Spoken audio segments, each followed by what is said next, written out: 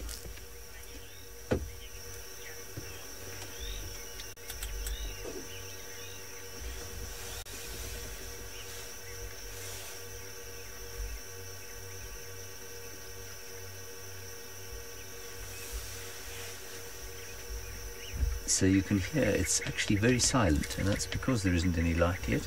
And because we're not in an area full of trees, there's the odd cisticola going chip, chip, chip, chip, chip, chip, chip, chip, chip, chip, chip, which cisticola I still have to reacquaint myself, of course, every time I come here with the little grass birds. You can also probably hear the sound of the fan in the car going, and if you listen carefully enough, maybe even Archie's tummy. We obviously have not had breakfast just yet. And there's a frog going somewhere as well. Oh, there's a cisticola in front of it. I'm not sure we can get it, Archie. Do you think you can get that? It's a small black blob on the end of that grass stalk over there. There we are. Look at that. Fantastic.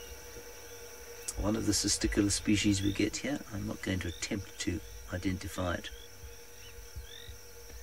with that kind of picture. We'll see if it calls. And we might have a little bit more luck. There we go, off it goes. It's just woken up. The birds tend to get up a bit later here than they do at Djuma. I can hear it calling now.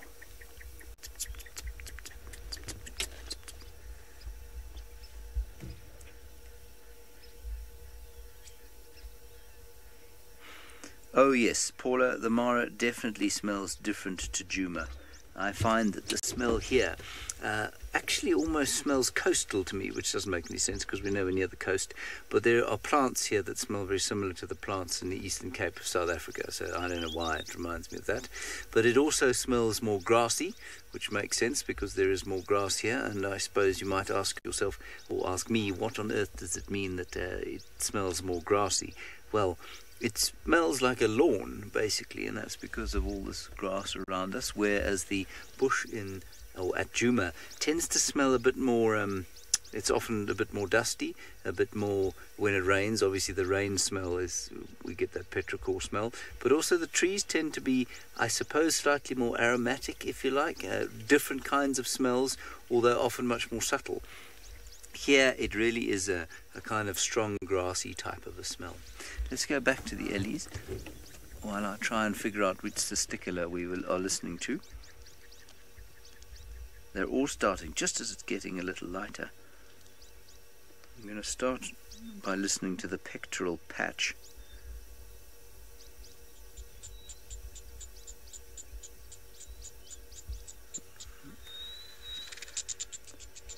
You know, there could be a couple of pectoral patch cisticolas going. I don't think there are any zittings. Let's try black-backed. Yeah, I think we're probably listening to black-backed cisticolas. Yeah. I'll just listen to one or two more. I don't think you'll be able to discern them from the actual ones.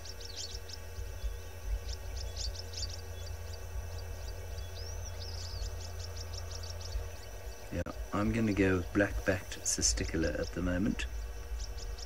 No, I'm not, because you don't actually find them here. There's one record of them here. So maybe they're not black-backed cisticolas. It really is very difficult. Let's see. They're not rattling. We know that for sure.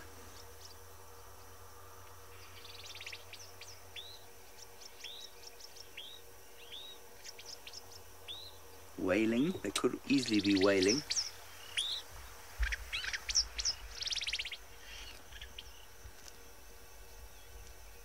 Yes, maybe wailing. That could be a good one. Zip, zip, zip, zip, zip, zip.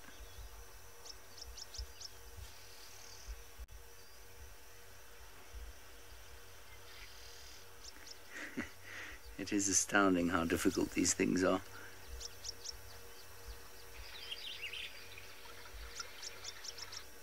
Also, the recordings are not fantastic.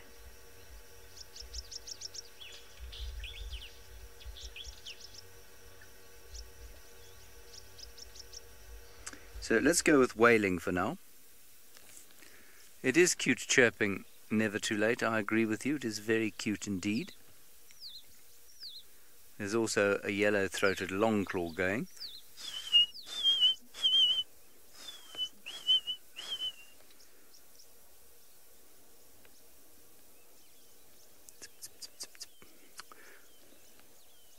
Alrighty, I think we're going to sit here for a little bit longer, and then we're going to turn around and go back toward those lions, while you go across to Hosanna, who's apparently made himself another meat pillow.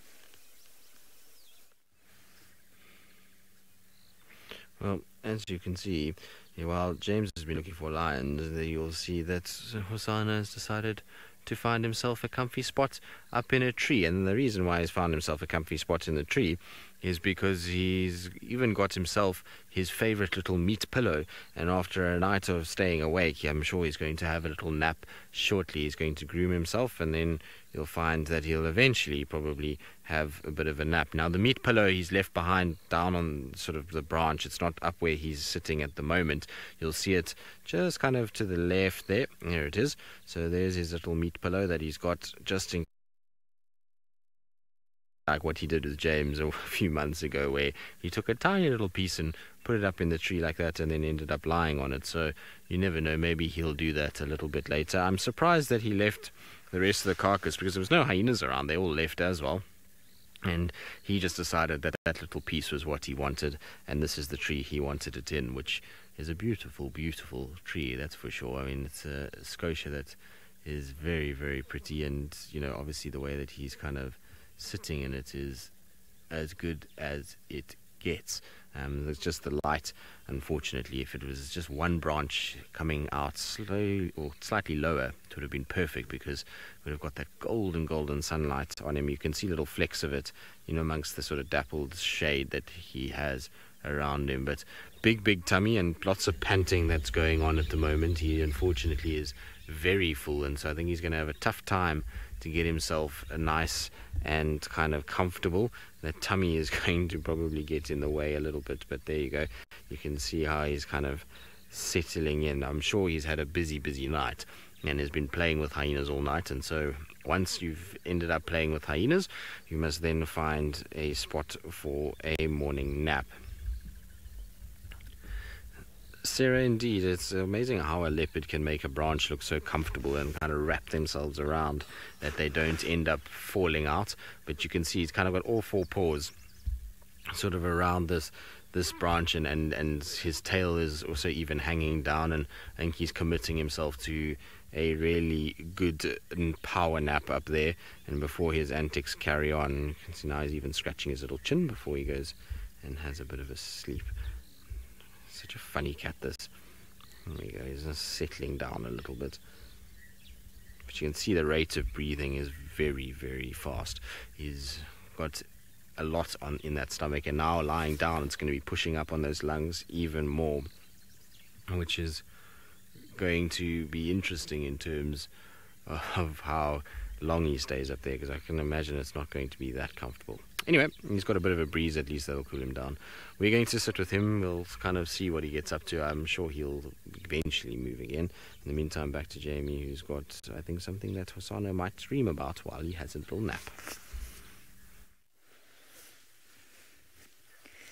So while we wait for Hosanna to wander off, we've been watching sparring impala, but of course because we've brought you across to watch them, they're going to stop now. There is a certain law, I think we need a name for this law, about live safari filming, that as soon as the link comes across, the animal stops what it was doing. It needs a law, it really does. Of course there's exceptions to the rule, but most of the time they stop and, just to add insult to injury, relieve themselves. The link law, the linky law, we can do better than that, I think. That wasn't your best, Kirst. It needs a good name though.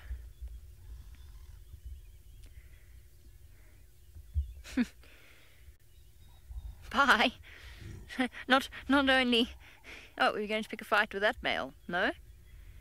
Last night when we drove through here on our way home, the poor impala were in such a state of absolute panic because it was windy, it was raining, it was dark. The poor creatures were just running from one side of this open area to the other, backwards and forwards, backwards and forwards. It was an absolute, I don't know, it was absolute pandemonium, because of course it's very scary to be an impala in that sort of weather. It's scary to be any animal that is a potential prey source. They can't hear, they can't see. There's pandemonium, the predators are running amok.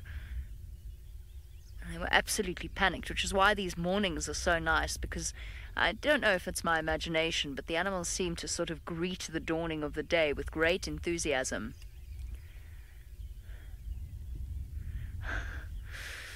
Grateful dad. Okay, that's a proper dad joke. Well done, bravo. Says we must call this law Cole's law. Ha ha ha ha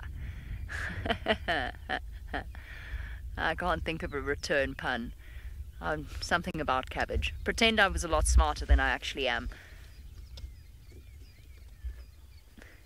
Database says we should call it the stink link.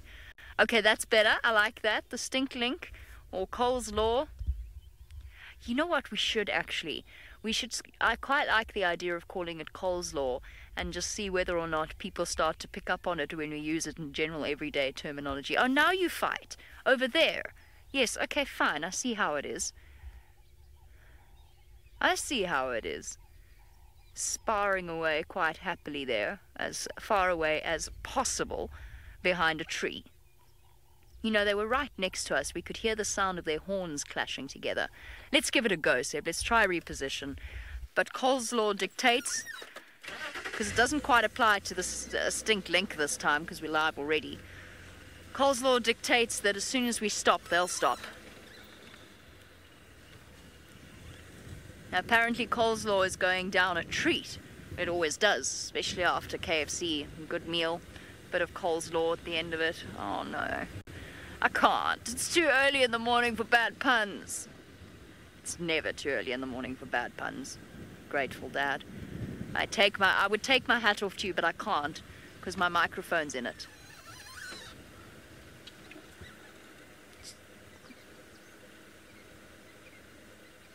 No, don't go away even further. The reason I'm here is I'm looking for the... Who's just got the joke cursed? Jerry. Oh, it is early. Oh, James. Oh, James. James, apparently it took a little while to sink in. Obviously the Cole's law didn't go down well. Didn't agree with him. Oh, man. And there we go, perfect demonstration of Cole's law in action. Thanks, guys. Thank you very much.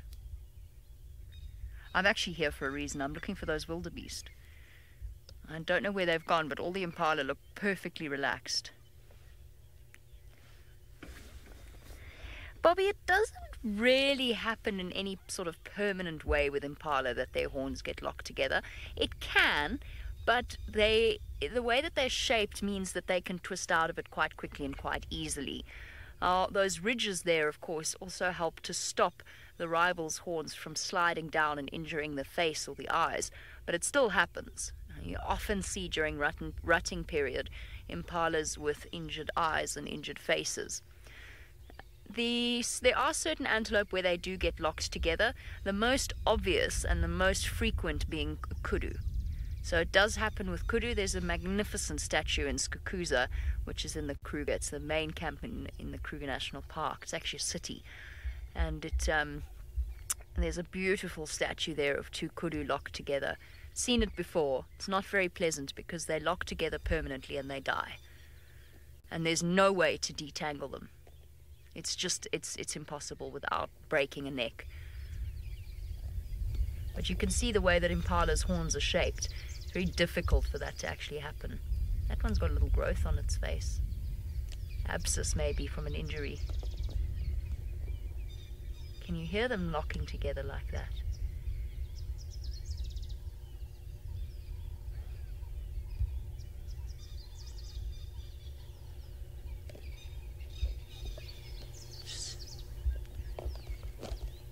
They must be able to hear that. Now, of course, this is a relatively gentle battle. It's a gentle battle between two friendly-ish rivals. They're just testing their strength. There's no real reason for them to fight right now. The females are not coming into estrus. Yes, they get a bit confused when it's lambing season, but mostly this is just for practice. Preparing for June when it's time. Oh, look at the dainty hooves. And of course those unique tarsal glands on the back, covered in black. They're so dainty. Such dainty little feet and skinny legs, you're actually surprised that they're able to stand upright.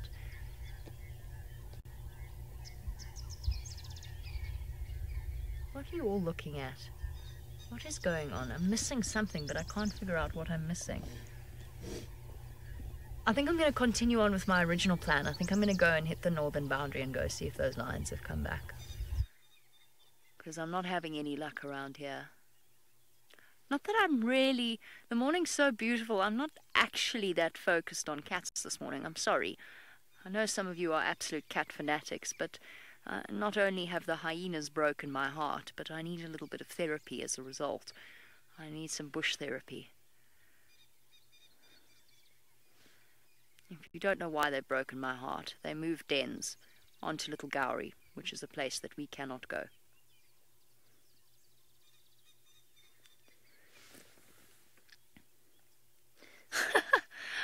All right.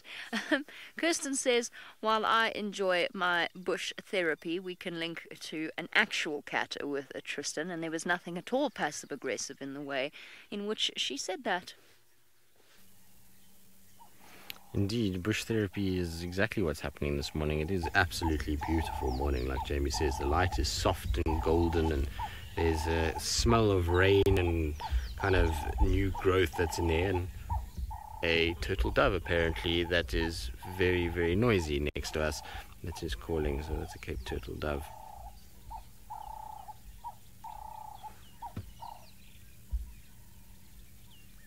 Are you finished? Apparently not. Anyway, that was our dove that was making a noise. They like to call at this time of the day. They love kind of calling around sunrise and sunsets, and so you often hear those doves. It's a huge part of being out in the bush. It's one of those sounds that you'll always remember when you come out here. They tend to be quite vocal a lot of the time. Now Hosana, well, as you can see, is in a state of recline. He is probably as comfortable as he's going to get. Of course, as we kind of got ourselves into this position, because he was staring straight through that little gap that was there where his paw was, and kind of having a look around, as soon as we get into this position, he then decided no, that his head must turn slightly more to face the north. And so now we've got just his ear at this stage, but hopefully he'll kind of move his head again. He doesn't look as though he's that comfortable with his head kind of to the side, and so I'm hoping he's going to move back down the branch slightly, and then you'll have a good spot for his head to lie down. But all four paws are over the branch and kind of in some sort of way hugging the tree, and you know the three are dangling, but there we go. No, Hosana. I'll have to kind of just be patient. Eventually he'll decide to kind of show his face and we'll be able to see it. But it's as comfy as a leopard could ever be with a full tummy. He seems as though he's had enough of trying to lie in the wet grass, also enough of the likes of hyenas, and so I suppose a tree is the best option. Actually, it'll be much drier up there than lying in the wet grass, and you can actually see if you look at his tail that it's all matted, so his tail is very wet, and probably his feet were quite wet as well.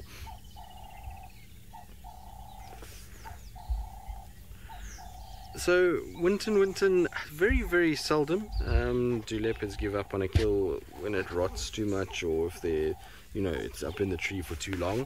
I mean, there are one or two cases where we found carcasses up a tree that have been abandoned, but in those cases normally what it is that it is a very, very skittish animal that gets panicked with the fact that cars have found this kill and then leaves it and moves off and is too nervous to come back. There actually is, funny enough, a carcass. I wonder if it's still dangling. It was when I left for the Mara. It was still up on the fire break close to Gallagher Shortcut. There's a carcass of an impala that's still dangling up there and has been for the last, I don't even know. Yeah, of course there is one stick of all the places for there to be a stick, there is one right there in his face. Of course, it's just the way things go. But so very, very seldom though you'll find that leopards are quite tolerant of eating quite rotten meat. It's only when it gets very, very dry do they generally leave it alone. But if you take, for example, there was that impala carcass that was at Buffelshoek Dam that Mfukazi had, that was then robbed by Tingana, who then abandoned it and left it, and then Hosana went there and it had dried out. It was almost like biltong or jerky by the time it got to a certain point. Oh, Hosana? Okay, Craig, we're going to have to reposition, yeah. So we're going to just try and see how we're going to do this. I think I'm just going to go round. That's going to be the easiest bet. Because I don't want to have the bright sunlight behind him. We're going to go all the way around, although still quite pretty there. With the kind of sun rising, it's going to be a bit tricky for Craig. You can see that there's very bright sun. And then the sort of silhouette of Hosana up there. But there was that carcass, and that dried out for, it was well over a week, I think, that it was there. And it became almost kind of cardboard-like in its dryness. And then Tingana went back there and Hosana, and both of them actually chewed on it. Hosana didn't like it too much, but Tingana actually ended up finishing it. But he's going to come out the tree and lie on the mound. I think that's what he's going to do. There he is. Maybe he wants to go and get more of the carcass and try and see if he can get more up into the tree. Let's just follow him and see where he goes. He might also go for a drink of water. There's a pan right here. Snazzy, are there any tree ticks, and do leopards avoid them? So, no, not that I know of. Certainly no ticks that I've seen. I mean, there are the odd kind of tick that might get rubbed onto a tree by something like an elephant or a buffalo or a rhino, but that's normally low down. But the ticks don't really actively hang on to animals that come past. There is so few that really the chances of them kind of getting anything out of it is very, very slim. Now, where's he going to drink from? I've got to just try and work out which side he's actually going to drink. I think he's going to drink closest to the road, with his tail in the road. That's the most shallow sort of point. Unfortunately, though, the lighting is going to be quite tricky because it's going to be very side lit. But let's see. If we park here, we should get a nice reflection of him in the water. There we go. Now drink right there, Hosana. There we go. Isn't that pretty, guys? So he's decided that's where he's going to have his little drink, and you'll see he'll lap up lots and lots and lots of water. Yeah, it's very nice, I agree. It's very nice of him to be so obliging and come to exactly the spot that we were hoping he would come to and drink in the way that we were hoping, because it certainly makes for a very, very pretty kind of image of him doing it. He's got a little bit of side light on him, and you can see he's going to be very thirsty after all the effort, as well as kind of fighting with hyenas and the likes. It's going to be that he's kind of also trying to digest meat, and all the panting would mean that he's lost a lot of moisture, and so, you know, he would need to be able to replace that, and a little pan like this is going to be the perfect spot to be able to do it. Come on, Hosana. Look at us, though. That would be nice if he did.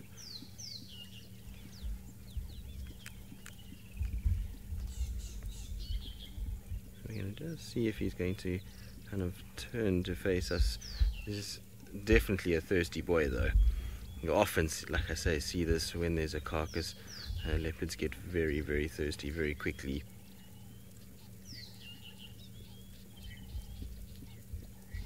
It's nice with the kind of shallow little edge that he's on in the sand, and he's made this kill in a perfect little spot. He didn't really have to walk far, and this is the difference in summer as opposed to winter. So in winter he would have had to walk all the way from where this carcass is to Treehouse Dam, probably would be the closest water point, and if Treehouse Dam was dry, then he would have had to have gone all the way up to Vuurtelepan, whereas now there's little puddles everywhere. Good, we're going to sit with him a little while longer. Well, let's watch as he enjoys his drink, and in the meantime, let's send you up across to James, who's got a larger animal that is also very, very popular. Hello again. We are sitting here with some elephants. That's what those big grey things are you can see over there. I'm sure you probably figured that out on your own. They are grazing predominantly on the red oat grass. Oh, that's quite a phenomenal flatulence I just heard. You might just in the background be able to hear as a balloon attempts not to plough into the trees. Legit, do elephants ever sit down? I've seen elephants sort of sitting. You mean like a dog would sit, folding its backside underneath it. Young ones do it from time to time. They don't rest like that, though. They might sit like that and then wave their trunks about or rub their backsides in the dirt. But they don't rest like that, like a dog might rest like that, or a cat. Oh, we could have got some beautiful colours coming out. The light in the Masai Mara always is spectacular. Now, while you look at the elephants, I have failed to find the lions. And Isaac was just saying he thought he heard them. Well, he didn't think. He did hear them roaring a lot during the night. I heard absolutely nothing in the night. I was dead to the world. And so it's quite possible that we've taken a chance and gone in the wrong direction and that they're actually closer to camp. But regardless, we shall continue our search. I'm sure the cubs are still in that gully, but maybe the rest of the pride has whacked something and is currently feasting on their breakfast. Yet another absolutely magical morning here in the Masai Mara. Well, we are, of course, in the Mara Triangle, which is the eastern portion of the Masai Mara. And for those of you who are perhaps new viewers, it is part of the Mara Serengeti ecosystem, which is around about 20,000 square kilometers, which is about 2 million hectares. And the Mara portion of that is only 150,000 hectares, which is quite a lot, but it's all open. There are no fences around any of these reserves in East Africa.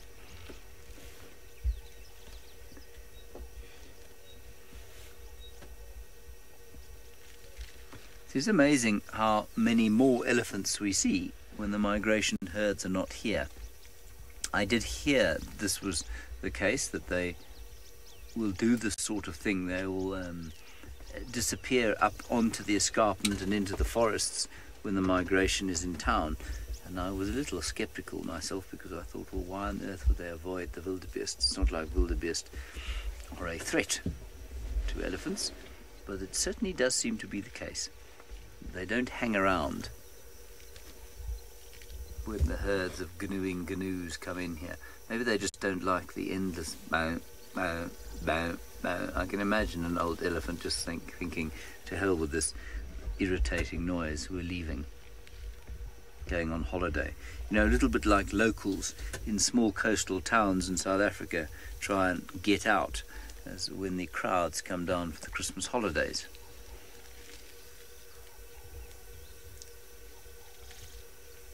Or how I imagine the locals of Rio feel during the carnival.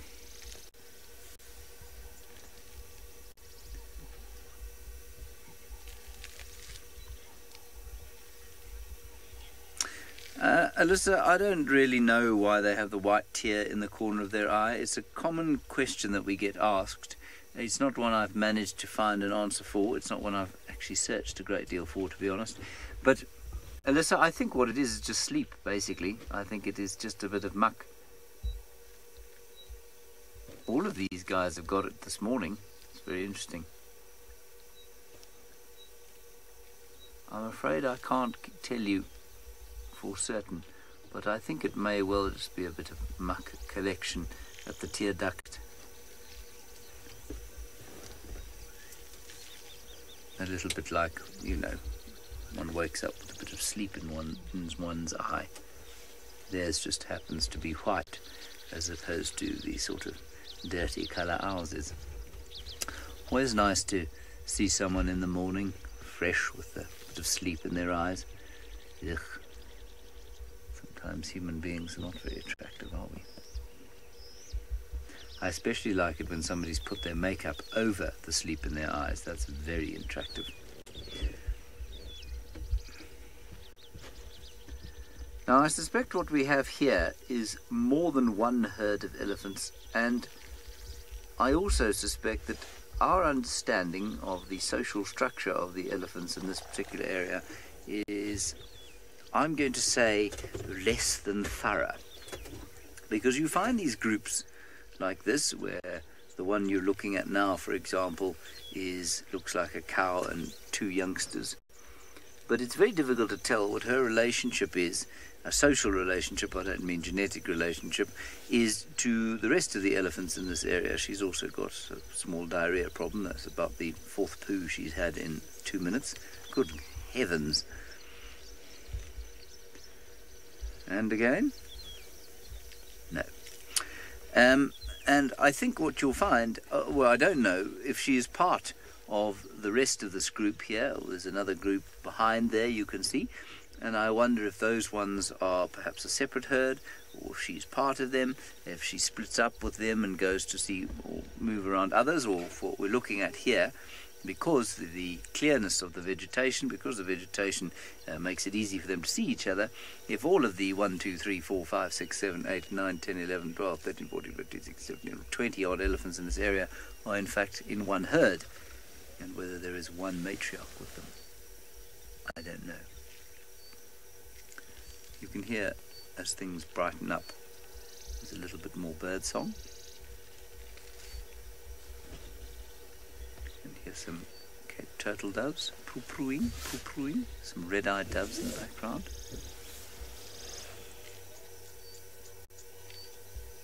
And hear some hippos having a fight way off in the river. And Isaac was saying he thought these were stout testiculars, the ones that are making their swizzling call, and I think he's probably right. There are also some long claws shouting at each other. That's a... Those are the long claws.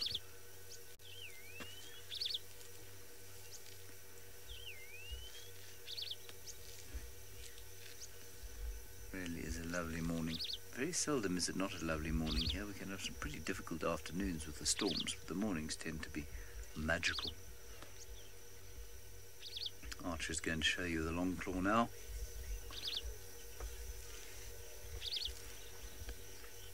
Kayleen, yes, I do actually. I do miss doing bushwalks when I'm in the Mara. I would love to walk in the Mara. I think it would be great fun. Here we're looking at... Thank you, Archie. You know, you could have put us onto the very obvious yellow long claw. Now what you've done is tossed me under the bus with a totally unidentifiable testicular. I'll get the app out. Thank you very much. I will compliment you personally when we go off air. Let's have a look-see. I would quite like to find out what that is. Let's begin with our original stout testicular, shall we? Now that you've done it, Archie, let's go back to it and see if we can get a decent identification on it.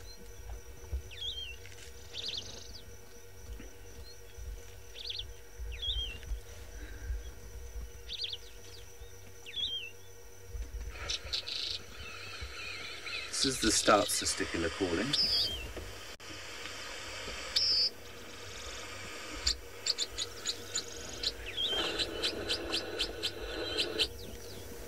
That one is not calling at all. It's just looking there, almost like it has a nasty hangover.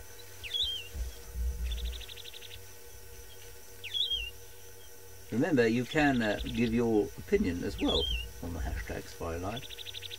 If you are a testicular expert, then feel free.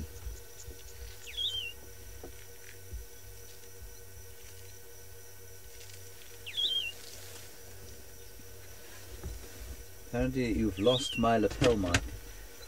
Have you still got it, Arch? 1, 2, 1, 2, 1. Mine is working fine, yeah. You fine? Not? Not. Okay, we have a small problem, everybody. Sorry about that. No, it's receiving here, Arch.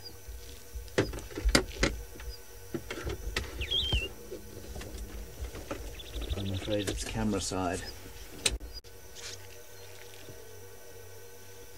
There are some hippos in the background having a massive fight. Alright, we'll try and fix this, everybody. Sorry about that. Let's go back across to the bushwalk. Jamie Patterson.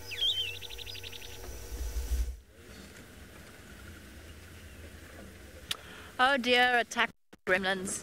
I'm sure James will be able to troubleshoot it post-haste, and he will be back with you once again. Now, we're on the northern boundary of Djuma.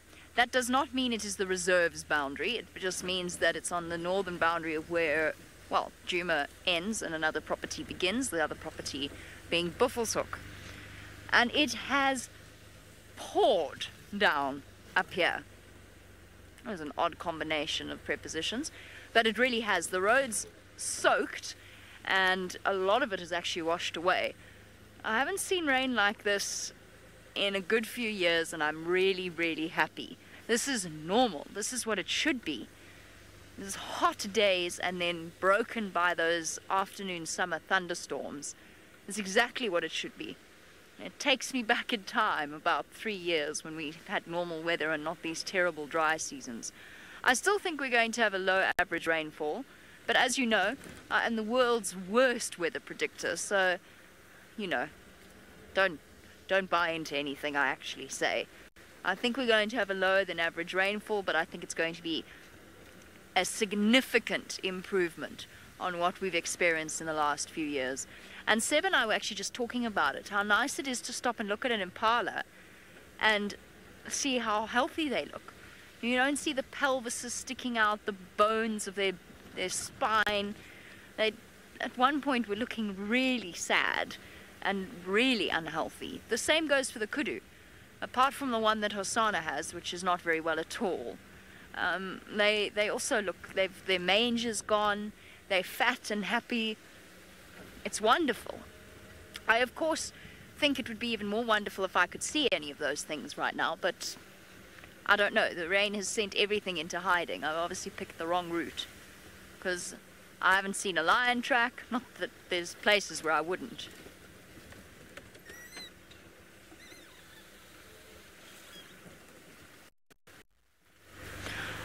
Sky wants to know, when you drive in the Kruger, how do you find sightings? Do you use maps? It's a combination of different things. So let me just explain quickly the dynamics of that. The Kruger itself, the Kruger National Park, is a government-run reserve that is to the east of us. Now, surrounding the Kruger are a bunch of private reserves, like the one that we're on at the moment, that are privately owned and run, and you're allowed to off-road, you're allowed to do all sorts of things that you are not allowed to do in Kruger. You're allowed to walk, for example, where in Kruger you have to have a special booked walk or trail. And that is why when we talk about being here, we talk about being in the Greater Kruger, because the Greater Kruger is all open to these private reserves. There's no fences, but it's separate from the Kruger National Park itself. So the way that you find sightings in Kruger is basically you just drive around and you pick your route.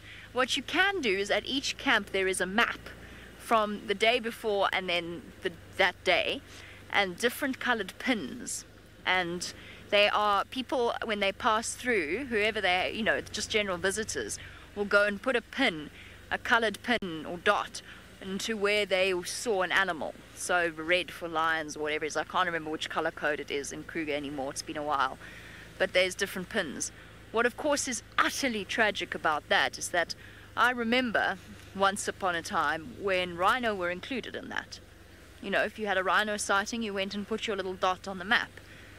Of course now that is no longer the case, and it was very, very tragic to go to those maps and see rhino pictures just blacked out and removed, so that people don't actually use the location or give away the location of the rhino. It's really sad.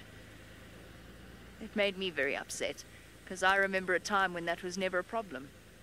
Could share rhino sightings. In fact, I remember driving through the Pilansberg with my parents when I was about, I don't know how old I was, little, and saying, oh my word, it's another rhino, and another rhino. Can't believe how many rhinos we've seen. That unfortunately is no longer the case. You can also just speak to people. Oh, and there's the Kruger sightings latest. There's even an app, I believe, designed by a very young man. It was a good few years ago, but he was very young at the time, and I believe he's made a significant amount of money off it, of the latest sightings. You basically pin a picture and the location. My favorite trick is to just make sure my bird book's on the dashboard, and that people think I'm birding every time I stop, so that they don't stop and say, what have you seen? Very antisocial. Very, very antisocial.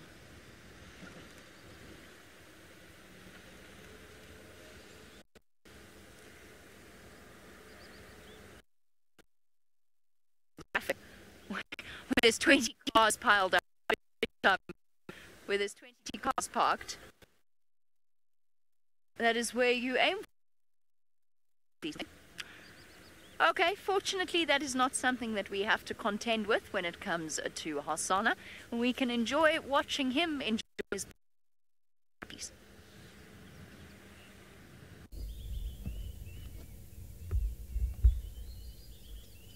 Indeed, we're very fortunate in that regard. And actually, we were having this conversation last night at the dinner table because Alex, not Tech Alex, other Alex, that's in FC, was asking me about, you know, kind of moving around and oh, sorry, I believe my... There we go. Sorry, my mic, I believe, was not working very well, so we'll get into that again. But we are very lucky that we don't have to deal with as many. Oh, here comes another hyena. That looks like Intima that maybe is moving in. Difficult to see from behind the bush, but there we go. Hosana, when will you learn? I don't know how many times poor Hosana has to figure out that you have to take your food up a tree, otherwise it will be stolen. Now this hyena hasn't eaten, and so it's going to tear into this in 2 seconds flat, and there won't be very much left. I mean, you can see how this one is feeding. There's a huge amount of power going into that. You can actually hear the carcass tearing.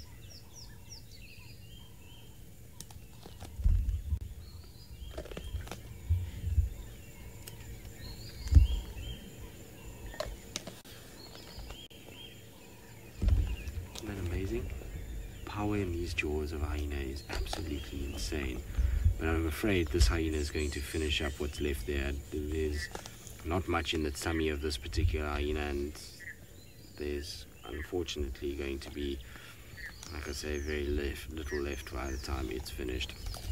And there's been a number of hyenas that have fed off this. I think I've seen about 5 different individuals this morning just milling about. Some of them have been right in the distance, which is difficult to tell, but there was a big female here that was just now. That was like a little beach ball. I just couldn't see who it was. They were moving south towards the kind of boundary, and so I would imagine maybe it was Pretty or Madam or June or one of them, but it was a huge kind of female that was moving away from us.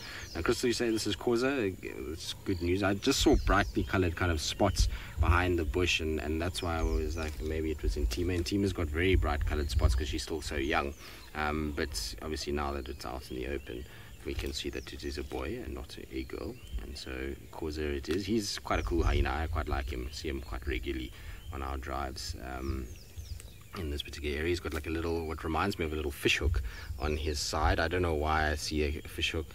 Obviously, it's a lot of people see different things, but those little row of spots that comes around, that's kind of the spots that I always kind of notice on him when they sort of turn. And what I was saying just now is about the kind of cars in Kruger and things like that. Alex was asking me about whether or not we have any kind of, you know, why is it not that places like this are available to the general public? And it's quite simply, the answer to that is that, or why the value of these places is so high, is actually how this all started. And we were saying because there's an exclusivity factor in that, you know, people can come here and have a sighting like this of a leopard with hyena on a kill, and be able to off-road to that sighting, to be able to see it firstly. Secondly, that they are pretty much, you know, kind of going to be just them or two other cars at the most. So we're lucky this morning that it's just us. And sometimes, obviously, there will be two other vehicles that will join us. But if you go into the Kruger National Park, sometimes you can find a leopard sighting, particularly leopards and lions. Those are the two that really kind of get chaotic. And depending on where you are in the park, if you're down in the southern part of the Kruger, which is the busy part, then sometimes you can have as many as 50, 60 cars and more at a single sighting, which then becomes like a traffic jam, and people get upset with each other, and it's very, you know, can actually be a bit off-putting in some respects when it happens like that. And so that's why these kind of areas are so special, and why for us, you know, we don't take for granted the fact that we're able to kind of spend time in an area like this. And I was just listening to Jamie kind of talking, well, not listening to her, but kind of through the updates that Kirst was giving about, you know, how people find animals there, and you know, the various ways that you'll look for animals on a self-safari. And I mean, most part is a lot of it is luck. Obviously now there are apps, as Jamie was mentioning, and that makes, you know, people kind of get a bit of more information. The problem that I have with apps is that people then generally stop enjoying the bush and try and race from place to place to try and catch certain animals, instead of taking what comes their way, which is what the point of being there and self-driving is that thrill of kind of going in, not knowing what you're going to see, and spotting things yourself and taking it very, very easy. So, you know, that's the only kind of issue I have when people, I mean, the app theoretically and in theory works very well and is a good idea, in that it can kind of, one, is very good for researchers, because researchers can get a much better citizen science kind of base from where certain animals are being seen and followed, and there's obviously those things report when animals have got snares and the likes like that. So from that point of view, it's very helpful. But unfortunately, people just end up using it as something where they can race from kind of thing to thing, and it really has caused a few issues. And obviously here we don't have that same problem, and so that's why these areas are so special. But trying to find your own animals in Kruger, I think the one thing is to try and, for me, I try and drive a lot of the dirt roads rather than tar roads. While they are quieter and not many people are around, I find that it's much easier because there's the ability to look for tracks, which is always a good thing. You know, if you find tracks of lions and things like that, often you'll find them lying up next to the road or something. So those kind of things, and then also just to know that certain animals' behavior and areas that they like to inhabit. So driving along any drainage lines is always going to be a good place for sightings of things like leopard, and riverbeds and those kind of things. And, you know, open plains areas where there's a little bit of a thicket on the fringes is always good for things like cheetah and lions and the likes. And so those kind of areas, you use that. You'll also use in winter, try and use waterhole points. So anywhere where there's water in the winter months is always a good bet for animals to come through. And so that's how you kind of can think about finding animals outside of a place like this, where there's trackers and guides, and that will take you out on those drives. But I'm afraid Khoza is going to fill his belly, and poor Hassan is going to watch on. And so while we see a similar situation play out as we watched last night and this morning already, let's send you across to Jamie Patterson and see what she's been up to.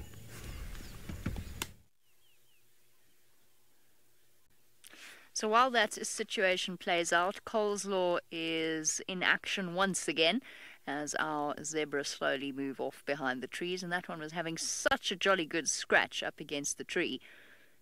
It was having the best time.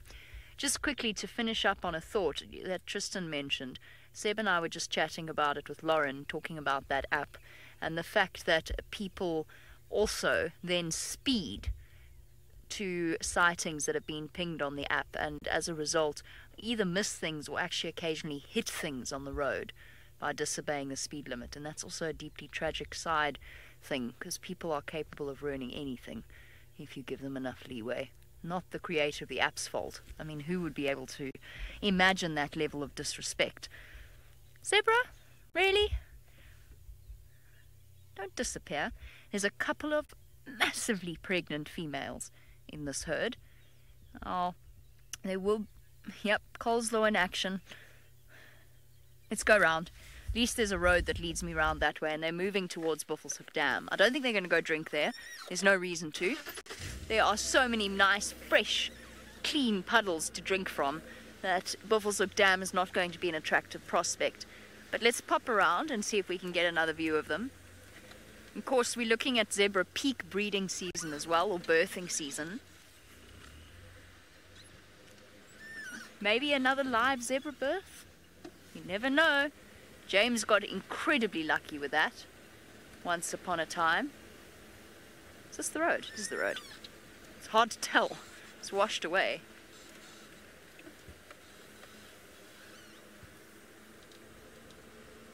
I don't know what Kirsty just said. It was at a pitch that only dogs can hear.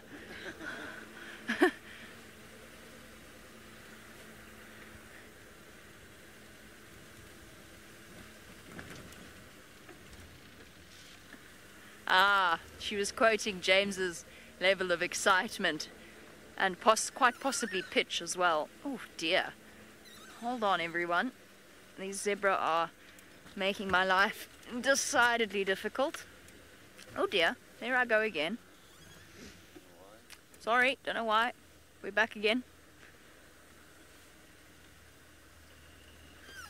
Oh, Seb, how's that? Reversing. There. No. There we go.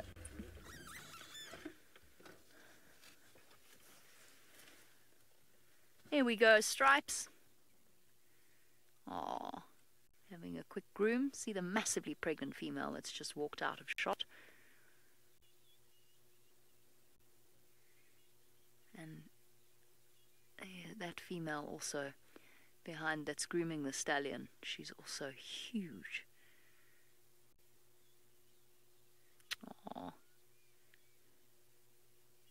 Little bit of affection there within the herd.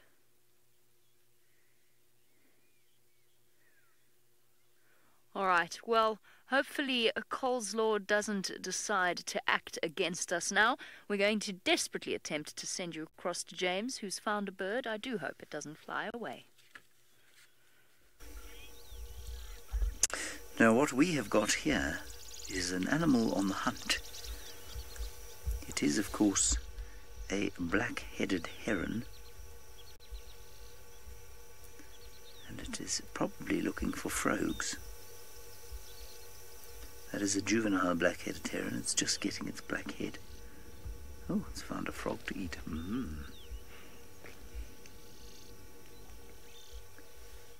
Interestingly, the black-headed heron is predominantly an invertebrate eater, so I'm not sure what invertebrates it's finding there, but they will eat frogs as well.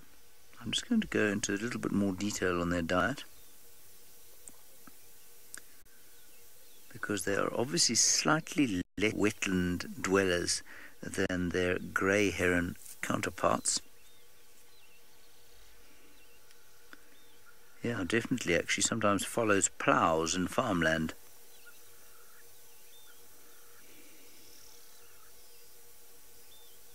Will eat birds up to the size of doves if it can catch them, believe it or not. Oh, and it regurgitates indigestible fractions of food in pellets, up to 10 centimeters long. I mean, it's about half the length of its neck. That is very interesting. So, earthworms, grasshoppers, beetle larvae, scorpions, centipedes, common river frogs. I thought that would go for those.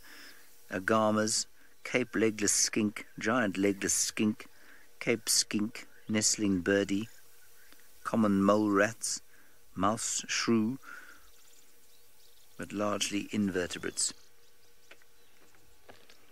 Whereas the grey heron, you'd expect to eat far more in the way of fish and froggies.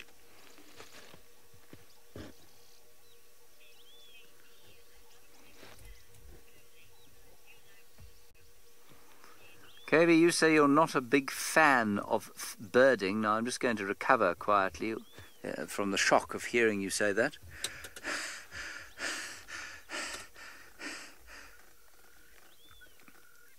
Okay, I've recovered. And now you say, but you do like these guys. Well, I'm very pleased you like these guys.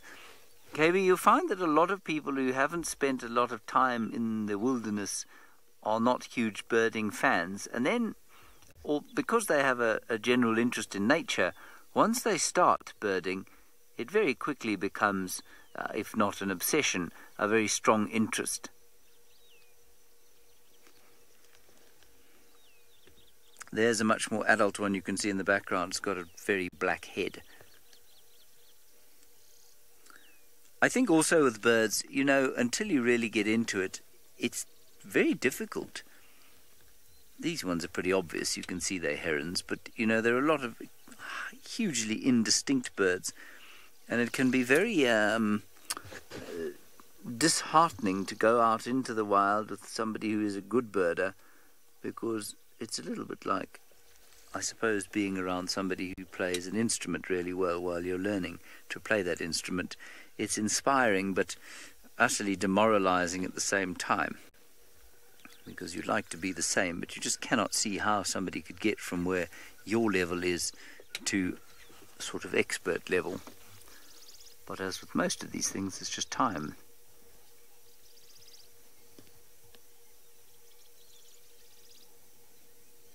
In fact, there are lots of black-headed herons. I'm just looking through the grassland with my binoculars and seeing a great number of them.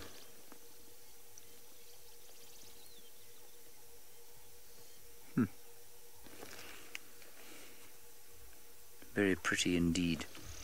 We have not managed to find the lions, obviously, otherwise we'd be looking at them. So we are kind of doubling back towards where that big hammerkorp's nest is, and where we think perhaps they were calling from. I'm going to hand over to Isaac fairly soon, and maybe he will have greater luck. Let's go back to Hosanna and his friend Koza.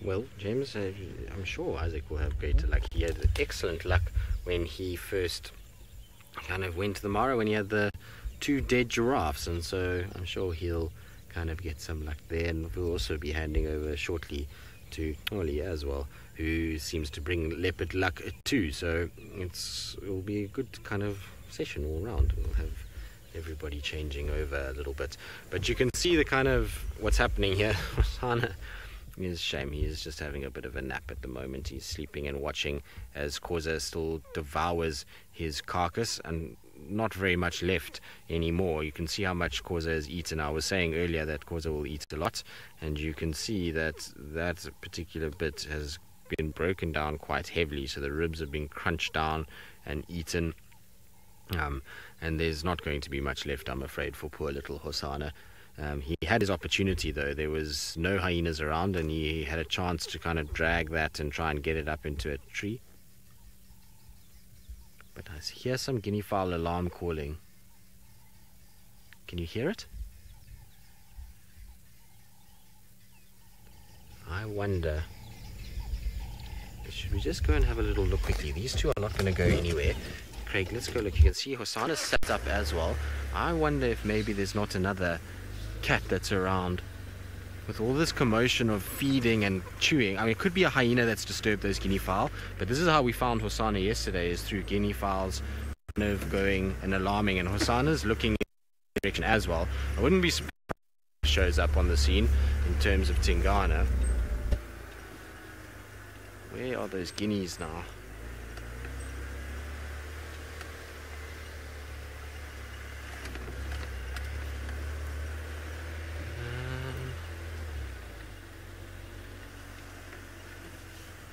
Let's just quickly check. They're still calling.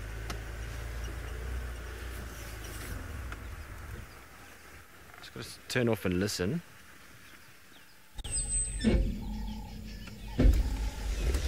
Right-hand side.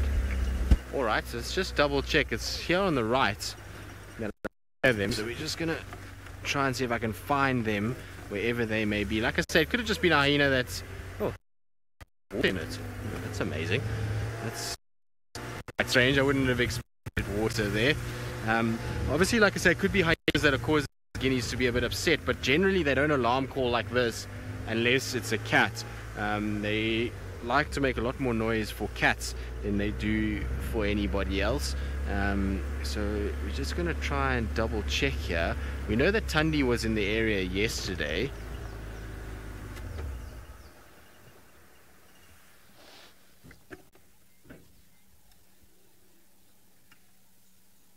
Now it sounds like they've gone quiet. Somewhere here.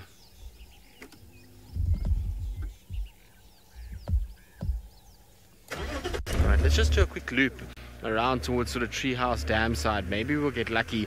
Like I say, Hosanna's not going to go anywhere. He's got his carcass there that he's going to sit and watch. But there's definitely guinea fowls that were alarm calling not too far away, and it sounded like somewhere in this general vicinity. I'd imagine if it is a cat, that it would be mobile and moving, and that's why kind of the guineas have just started up. I suppose they could have walked into that cat and made a bit of a noise, but let's just double check.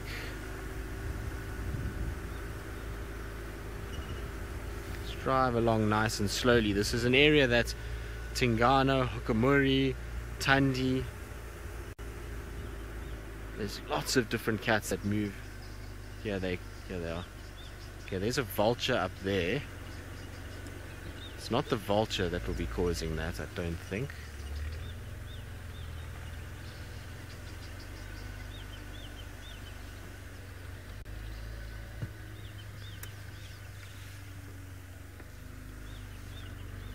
Would it be the vulture? Doubt it.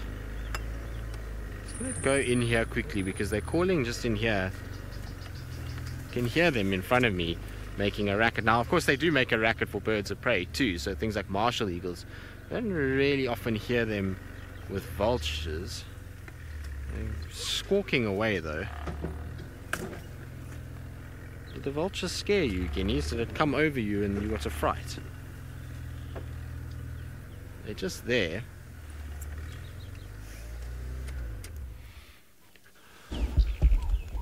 Could have been the vulture flying that gave them a bit of a fright, and they just thought it was a bigger bird of prey coming at them, especially if the vulture was going to land on this dead tree and kind of swoop down quite low to them and then went up.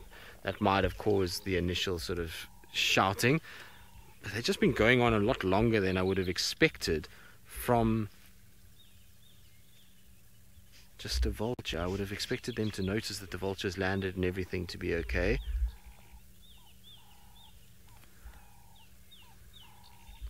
I don't see anything. It's not to say there isn't anything here. Yesterday when we saw the guineas, we couldn't see Hosanna. It was only when we got back into that area, or a little bit further ahead, that we saw them. I think let's just keep double checking. Let's go.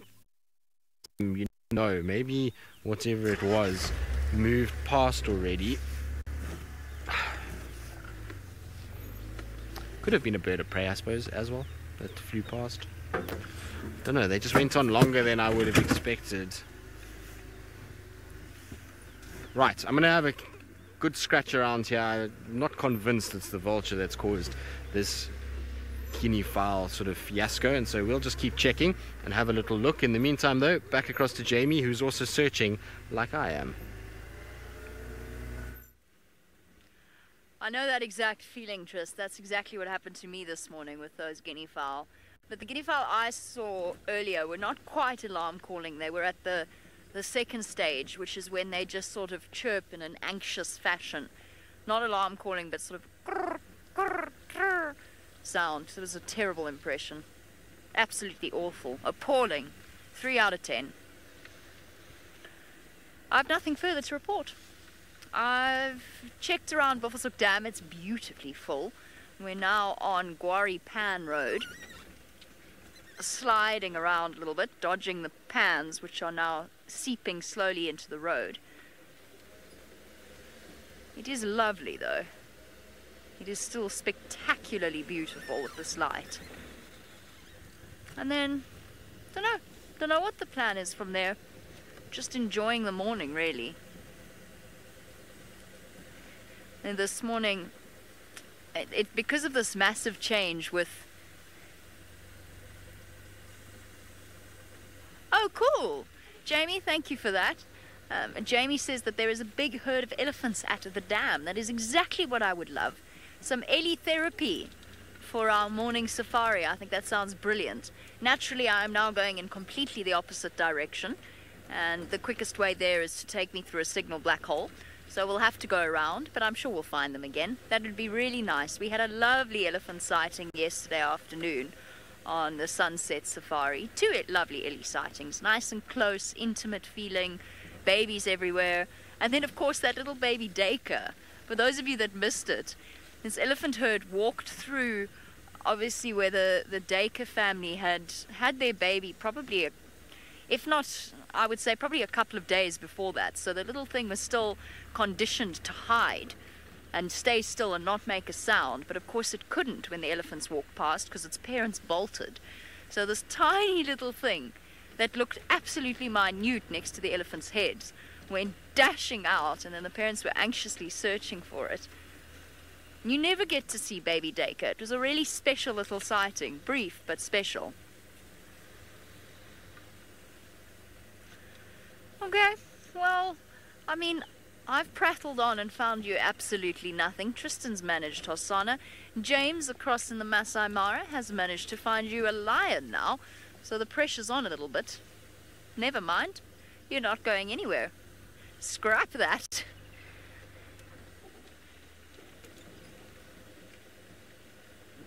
What?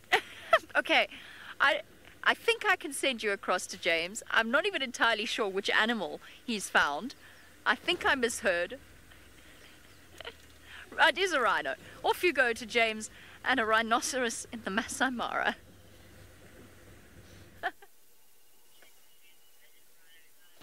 It is a black rhinoceros, everybody, indeed. And some yellow-billed oxpeckers. There is Mum, baby behind, walking in the classic black rhino, Mum in front, baby behind fashion. She's a big lady, that. I'm pretty sure we've seen her before, on account of the fact that we're not too far from camp, and we know that there are not that many of these rhino around here. Isn't that great?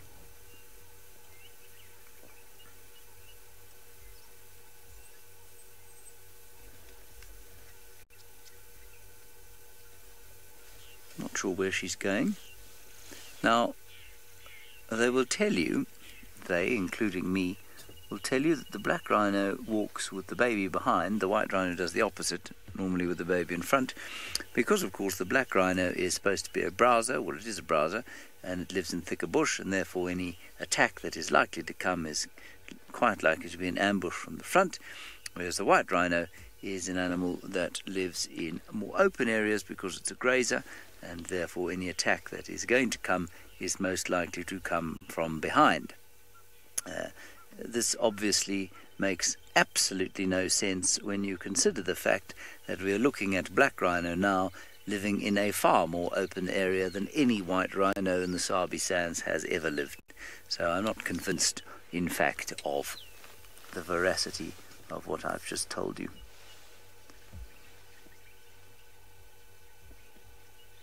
And so what these rhino do is browse normally, or quite often, on the capparis bushes or caper bushes that grow quite close to the ground. Okay, we're going to try and get round to get a better view of these lovely creatures. Aegis, I have never seen a rhino and a hippo battling it out. No, I've no doubt that it does happen from time to time. I've got to tell you, right now, this is where I would like to have one of those electric vehicles from Chitwa, it's not Chitwa, Cheetah Plains. You know those ones that have been driving around? Because rhino, of course, are nigh on blind. Well, they're not quite, but they don't see very well. But they hear very well. And so to sneak up on one would be relatively easy in a silent electric car. But they do not like the sound of these vehicles. Well, I mean, I don't know anybody who likes the sound of these vehicles. I'm going to go on to another road and try and get around them because we're not going to get a great view from here. We'll just try. We'll get one more view here, Arch, if you don't mind. It's not going to be a good one. And then we'll try and go round. They're just sort of behind that bush there, on which there is a fiscal sitting.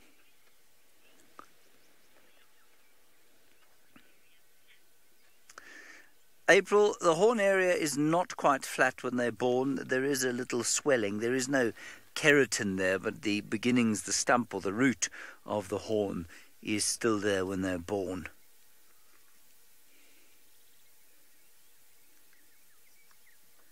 Yeah, I think we need to move around. It's going to take a little while. It's going to take us about 5 minutes, I think, to get to where we need to be there.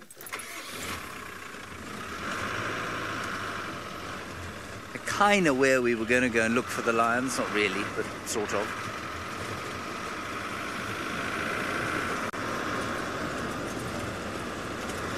We're in a non-off-roading zone, so we can't drive off the road here. But he's quite close to another road, or she's quite close to another road.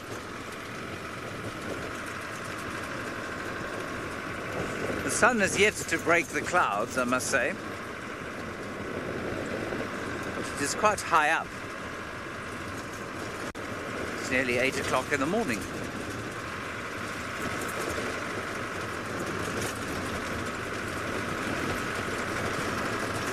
I was just thinking about that smell discussion we had, and I think that one of the major differences between the smell here and the smell at Juma and the Sabi Sands, quite apart from the fact that there is more grass here, I think you'll find that a lot of the smell here is brought about by the fact that there's so much more water. There is quite a lot more vegetation mass, and so it's got that kind of verdant smell of new growth, obviously, but also there's a lot of rotting vegetation around here, and so it's got that kind of healthy, earthy smell. It doesn't smell like rotten vegetables, but it smells kind of earthy. You know what I mean? Just see them floating through the grass there. There's another road up here we'll take.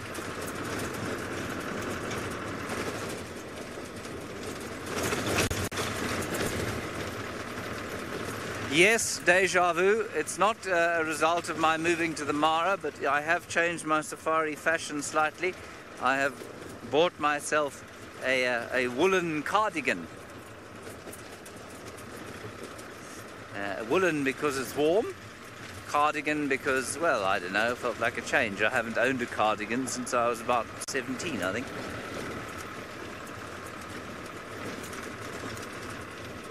Is that a what? From NGN, a terrapin nest whatty?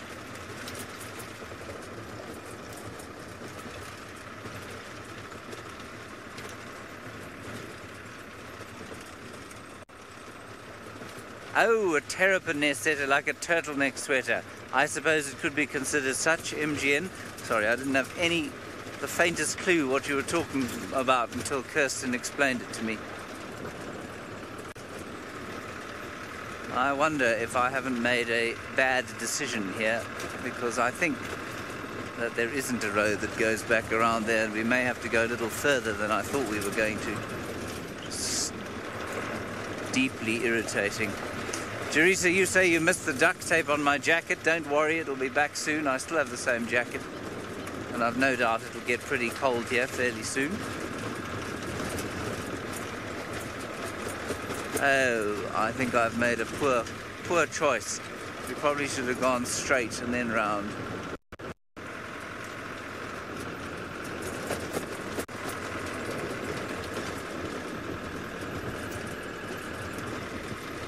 Sorry about that, everybody. Okay, we're going to go across now to Utolitlo. Please give him my very best regards as he drives the route with a hyena.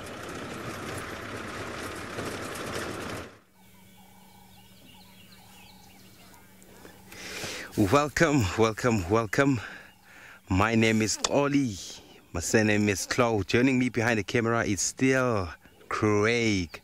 We exchanged seats with Tristan, but we went for a loop and then we we didn't find anything. We only find a vulture. And then what happened to that alarm call is this, that those guinea fowls, they thought that vulture was a raptor, because we found that vulture opening its wings. And then we came right back at the very same sighting. Sadly, we can't spot Hosanna yet. I think he moved back to that same tree he was. And then now we have this Xhosa hyena, and that piece of meat is already finished. These guys can feed as quick as possible. Hello, Xhosa. It's my first time seeing Xhosa. The only hyena I've seen, the new ones I've ever seen, is June. But for now, this is a new hyena I've ever seen. And it's so interesting that hyenas can be this white. I thought they tend to be brown.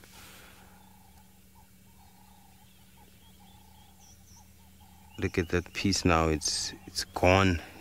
All the ribs are gone, and we had a little bit of legs there. I think all the bones have been crushed because of these jaws they have. And he's walking around a little bit because he needs to check that there are no any hyenas coming to the sighting, because you know the males are low-ranking members of the clan, so they really need to eat as much as possible before other members or the dominant member to arrive at the scene. So we saw earlier on the big members who are full. I think those are one of the... Oh. Where are you taking that?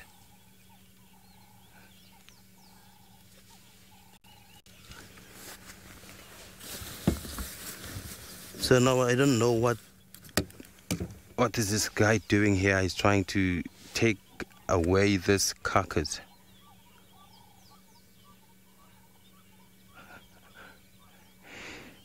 Chetty, what a nice question there. Is a hyena bigger in size or a leopard bigger in size?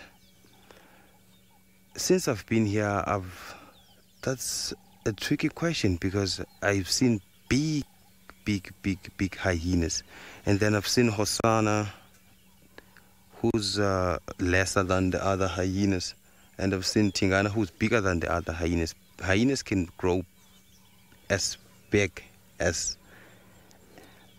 a leopard, but sometimes leopards can grow big as hyenas, because you know the big males, they can grow much bigger than the male leopards can grow bigger than the younger male hyenas. Then you know, like the male leopard that I've seen already it was about 70 kilograms to 75 kilograms.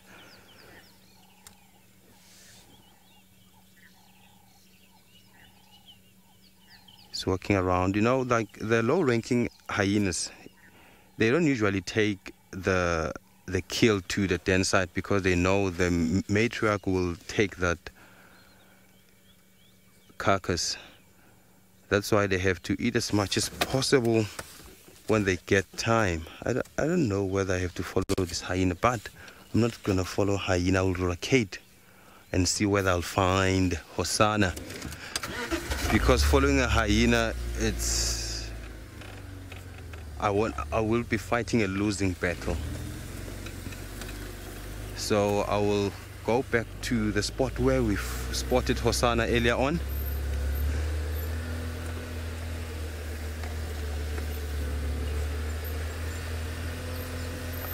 I'm sure, and I do believe, we'll find something.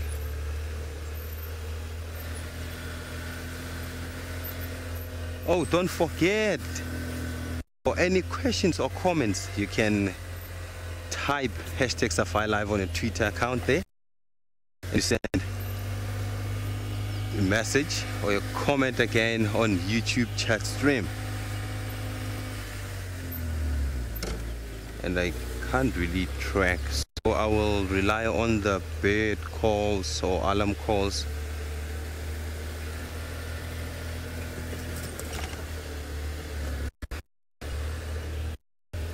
Maybe I'll find Hosanna.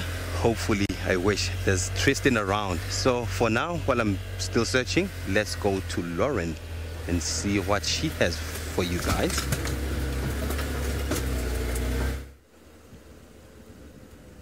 Good morning, everyone. No, Miss Patterson has not bleached her hair. It is Lauren here, and Sebastian is still on camera. We haven't switched cameramen.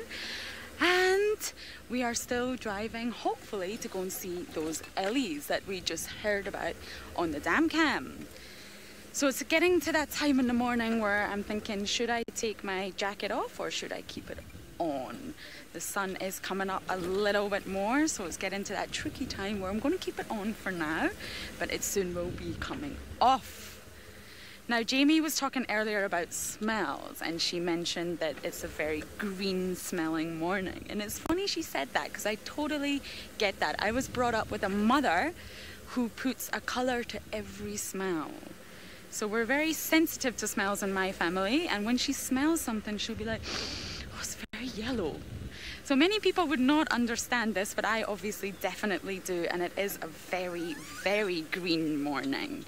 Green as in really rich, dark green. I'm just going to take this hill a little bit slower. The ground is obviously wet from last night, so we just have to drive that little bit more carefully. And I am known for going a little bit too fast. So because we are still driving around, do send in all those questions and comments that you do have. As it's becoming more and more trickier to find things these days. It's definitely not as easy as it was a few months back, but it's beautiful and green, and that's exactly what we're after. We'll go this way. Hopefully we can still catch those ellies at the dam. Ellie, yes, I agree with you. I'm definitely not used to seeing green it is. I just came from home and it's very green there. My country is very green because it just rains non-stop, even in summer. We don't get a summer. So I'm used to green, but I'm not used to seeing it here at Juma, and it's just beautiful. We really can't complain. It's maybe harder to find the big things, but it's definitely easier to see all the beautiful small things. And all the lovely spider webs that are hanging everywhere.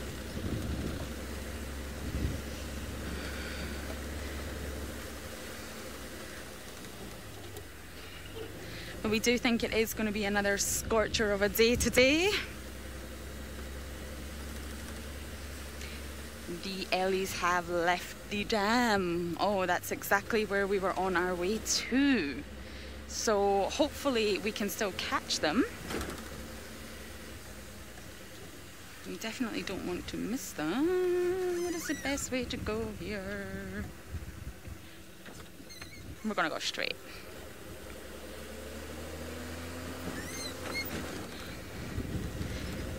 Yeah, driving fast is not a good idea, especially when I have people in the back. Alrighty, so while I'm trying to find the elephants, we do have Oily, who is trying to find Hosanna. So let's go across to him.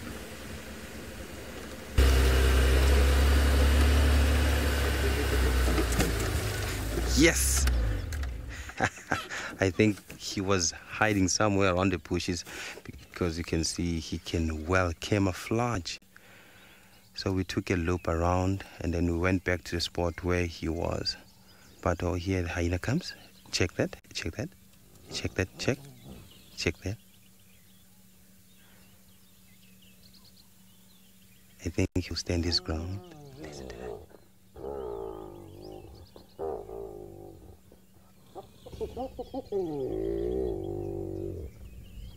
Listen to that.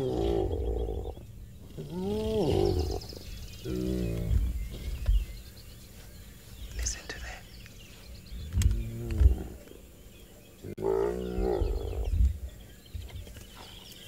Hosanna is standing his ground because you can see that this hyena is very young.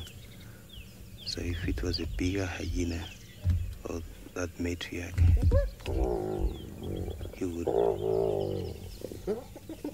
leave you.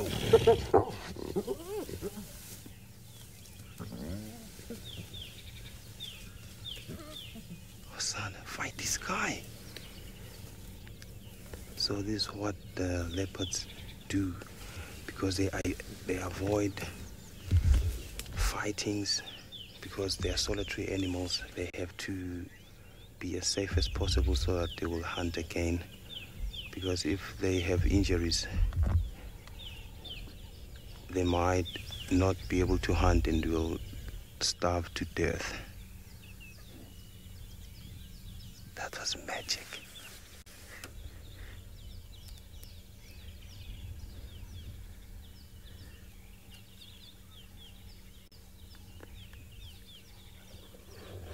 Listen to that.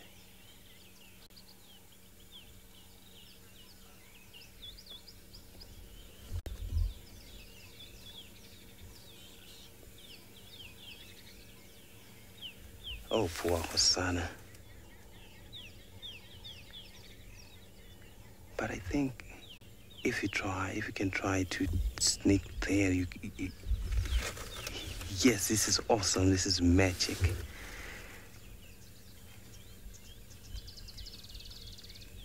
It's such a young hyena. Hosanna, just try your level best. Try your luck and get something there. Oh, you are too late, my friend. But I think he will win this battle. We saw that hyena is very, very, very small, and is a big cat compared to that hyena. But I think you have to go back to your tree there. You left a piece of meat. So, let's see what's happening here. He's following the hyena. Maybe he will be lucky to get us a piece of meat there. But I doubt, because there's a lot of skin left. The hyena ate a lot of meat there.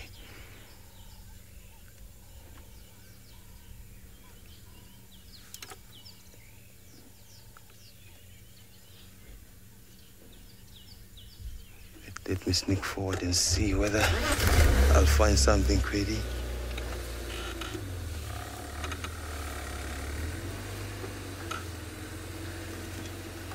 Do you see something there, Craigie? Is it okay here? Is it good? Oh, he's got himself something. So that hyena left, I think it's because it saw that there's nothing left in this carcass, so let Hosanna eat. This is cool. This is awesome. This is magic. This is amazing.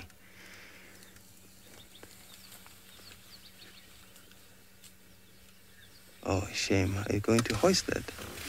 I doubt it. Let's go a little bit back.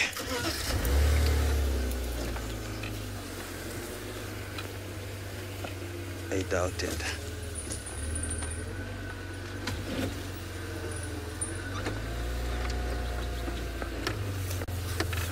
Let's go. Go, boy.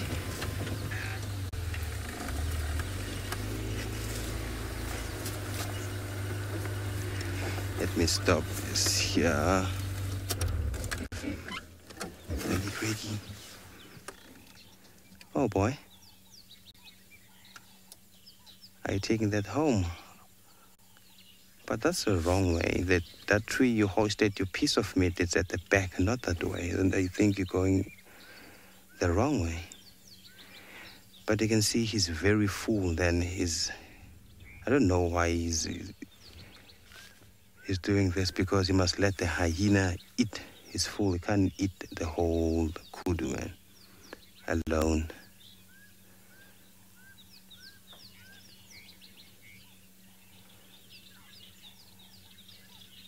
Oh, you can hear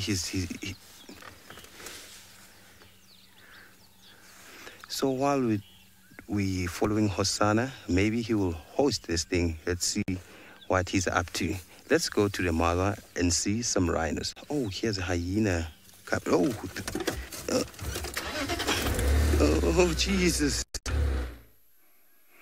Okay, welcome back to the Great Masai Mara. We're still with a beautiful female black rhino and her calf. They seem a little bit tense. You can tell by the looks on their faces. Well, welcome back. I've taken over from Jamie. Welcome again. My name is Isaac Rotich. I was with you about 2 months ago, and I'm back here with the beautiful black rhino. We just found her, and she's seemed a little bit wary. She just stood there a little bit earlier and got together with her little calf, and it seems like, you know, they were listening to noises, you know, all around. She's a bit relaxed now, and checking, you know, if you look at her ears, you know, she's moving them like a radar together with the calf. Very, very sensitive sense of hearing. She can hear, you know, something almost a mile away. Remember, this is the rare black rhino, one of the most endangered species of rhinos in the world. It is estimated that we have less than 5,000 left in the world. So it's just an amazing sighting to see a female and a calf together out in the open. This calf, I would say it's less than 4 years old, and she seems very comfortable now, browsing on those, you know, looks like Carissa edilus leaves. You can tell the difference between black rhino by their prehensile lip and their hunchback on the back. If you look at the back of the mother, once she turns, you'll see that she's got a hunchback on her back. Look at her. Really beautiful, very relaxed. On top of her is an oxpecker. I cannot really tell which one it is. Yeah, it's a symbiotic relation between the oxpecker and the rhino, you know, where it cleans all the ticks off the black rhino. The area we are in is an area that is very quiet. Not much going on around here, and that's why we can come across these beautiful creatures. Remember, it's one of the most iconic creatures of Africa. It's one of the big five. A few years ago, about 15 years ago, the first black rhino appeared in the Masai Mara. She was called Mary, and she was very lonely for quite some years. She used to be followed by an eland. I was actually very lucky to be one of the first few people to, you know, see her. And now it's very nice to see a female with a calf in the same area. It's nice to see her come back to these great animals. Look at her. There's something she's listening to. You can tell by the way she just changed her demeanor. She's no longer feeding, and she seems to be listening to something. Remember, they have a very bad eyesight, but a very keen sense of smell and hearing. And she might have picked something. Could be a hyena, an old smell of a lion that, you know, urinated, you know, in that area. Look at those big ears. Those are for listening to the slightest movement, you know, even a kilometer away.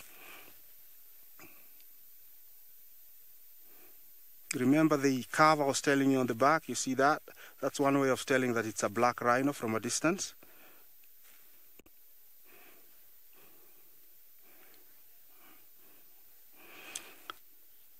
Kathleen, thank you for your question. Our black rhino is pregnant for about 16 months.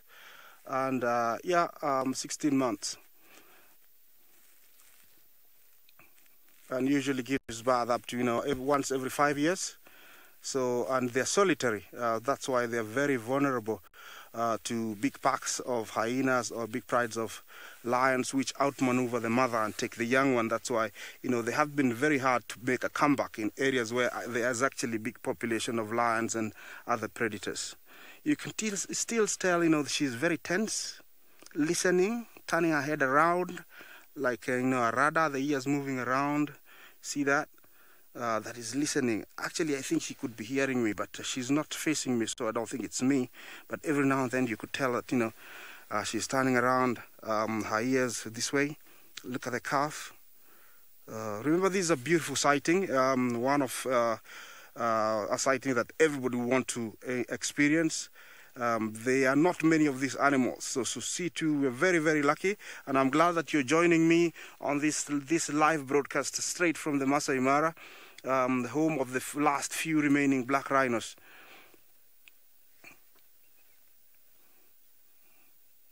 I could be wondering what she's thinking over there, because she's been standing in that area for about 5 minutes now, and I don't know what she's gonna be doing in the next. Usually when they feel threatened, she'll take off with her tail raised up, and the calf will follow suit, and they will disappear off into the nearest bush where they feel safe. Usually they spend most of their time out in the bush, and seeing them out in the open like this is quite fortunate. So she's decided to move on. The chewing tells me she's not that afraid, but at the same time she's trying to move to a safer area. You can tell how the ears are focused forward, so to where she's heading. So if there's anything, she can pick it up before she gets surprised. The bushes behind there is a small creek that comes off the Olololo escarpment, and it's one of that's Sabaringa over there. And while we're enjoying this rhino, we'll take you back to Hosanna and see what he is doing with his skill down there while we follow this beautiful black rhino down the the Shieni Creek. You can tell things just happened earlier on, just before I went live. Hosanna hoisted his scrape or his skin on top of that tree. The head there on that. Yes, there's his skin there, because the hyena came running, and then Hosanna ran, and then I thought he will let go of that skin, but he climbed a tree with it, and then he stashed it nicely there. So now he went down because the hyena left. You can see he's heavily breathing because he's very full. This guy can't stop eating.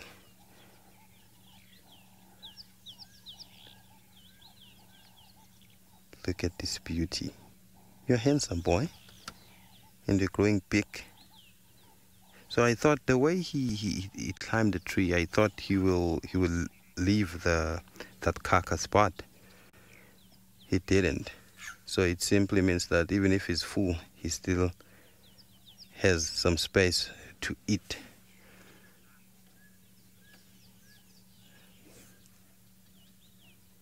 You can't sit still. Just imagine when you are too full, you won't sit and lie still. Yes, JJ, Hosanna won this time. He really won this time. But he nearly lost because he saw that hyena devoured that carcass so quick. But he didn't manage to live with the carcass. So Hosanna took the carcass and he hoisted it in this tree. Sure, I'm thinking of something here. There was a leopard in a tree on our right here. Craigie, can you please go there on top of that, in the carcass? There was a leopard on top of the tree, and then on our left there's a leopard again. Just go to the left there. There's a leopard on the left, but a different leopard, which is called a leopard orchid. So about that, it's a plant that grows in a tree. It's called a leopard orchid. So let's go back to our leopard there. Hosanna, how are you?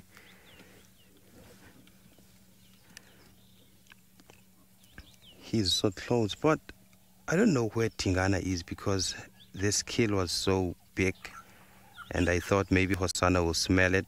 Tingana will smell it, but he was not seen until now. So Hosanna has a very good time with his carcass, and then the hyenas came. At the end, he's full. Look, now he's cleaning himself because he's trying to take off the dirt.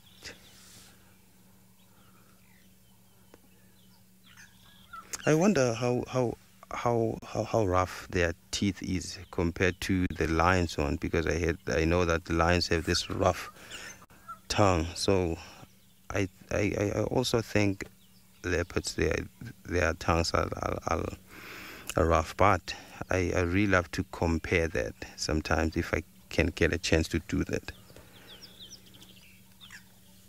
You can see there's mud everywhere. It means he was all over the place because we had rain last night.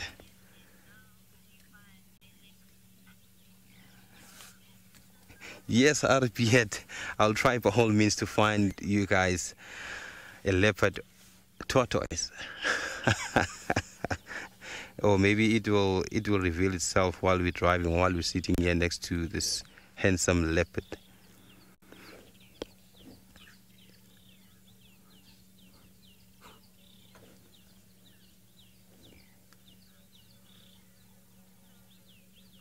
This is so magical.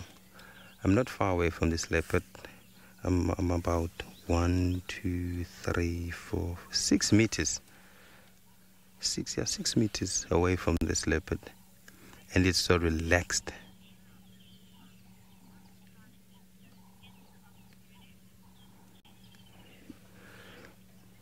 KMD wants to know, will Hosanna eat the skin of this kudu? Yes, he will, definitely he will. But sometimes leopards, I've seen most leopards feeding. They will try to clean off the fur before feeding, but Hosanna will do that because he's been doing it. I've seen him doing it. This morning when we arrived with Tristan at the sighting, he tried to take away the carcass from the thicket that was from a hyena, because a hyena were hiding that carcass. So he started eating the skin. So most definitely they will also eat the skin.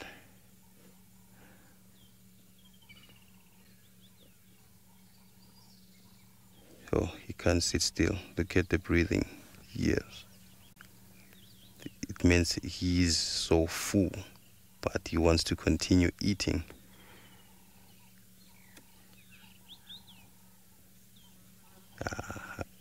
This whole afternoon you want to have a nice sleep, man.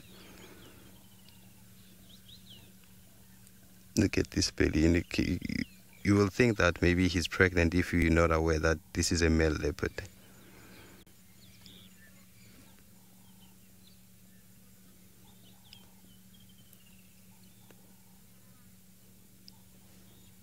Sure. He ate the whole kudu, this man. Hey, young chappie, your stomach looks as if you also consumed the horns, man. Oh, he killed a male, not the horn, the skull, the whole skull. I mean, sorry about that.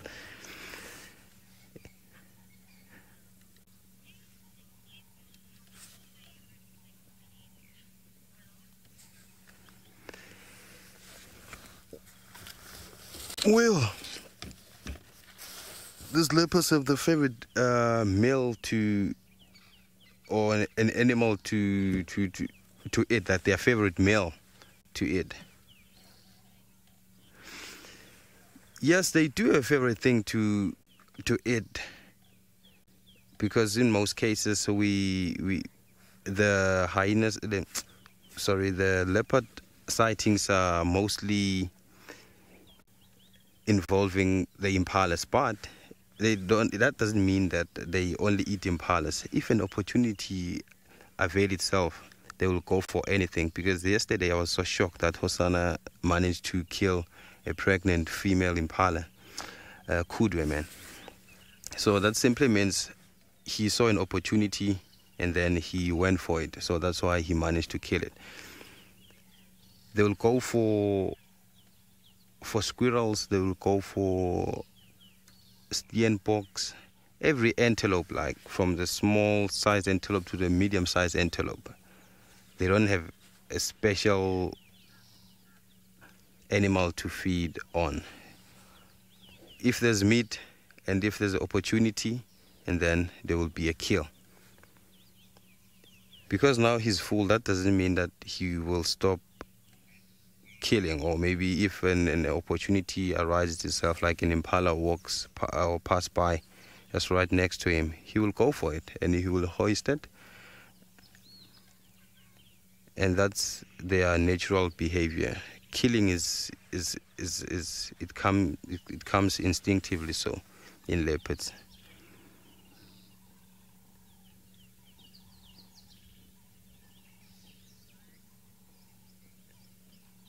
So nice and quiet. You can see the ears are wide open because he mustn't be dead asleep, because the hyenas might come back because they can still smell the carcass. So he needs to be alert at all times.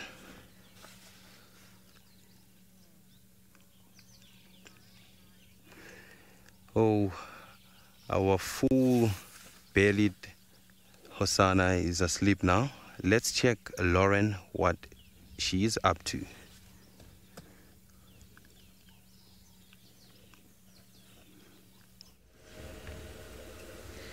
Well, one thing that has happened, I've taken my jacket off. That's about it.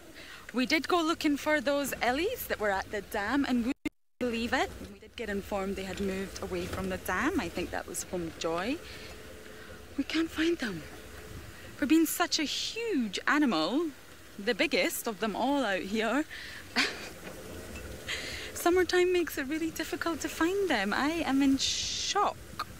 So we have gone all the way around the dam, the long way, as we're not crossing the dam wall today due to the rains, and now it's just a case of looking for their evidence of where they have went exactly. I just cannot believe elephants are so difficult to find. It just shows. But surely they can't hide from us for too long. We will eventually see their huge footprints, which we can see here. And they do tend to make a rather big mess of the roads, especially when there's puddles. There we go. We're just getting a good view of all that. So there's the evidence. We eventually clocked the direction that they have gone in. You can see that since it has been wet and they were spending some time at the dam, they've obviously got wet feet, and you can see all their footprints going along here.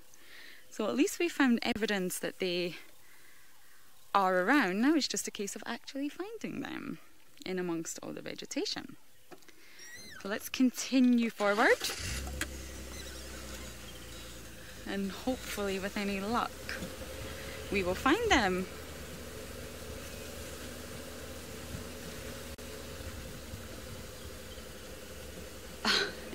James, what have I enjoyed most about my first bushveld summer? Well, I've just really came back into this height of summer, and I have to say I absolutely love the sun. I am very famous for spending hours in the sun, which I know is not supposed to be good for you, but I feel part of me is like a reptile. I get all my energy from the sun. But as for the bushveld experience, I'm just so overwhelmed. And we have found them. Yes, I will come back to your question. We have found the ellies. I can't take any credit for it though. Okay, they are somewhere here.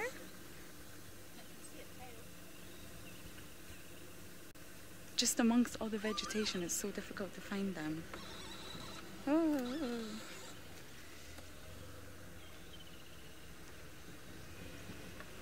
Ellies, where are you, and why have you been so difficult this morning?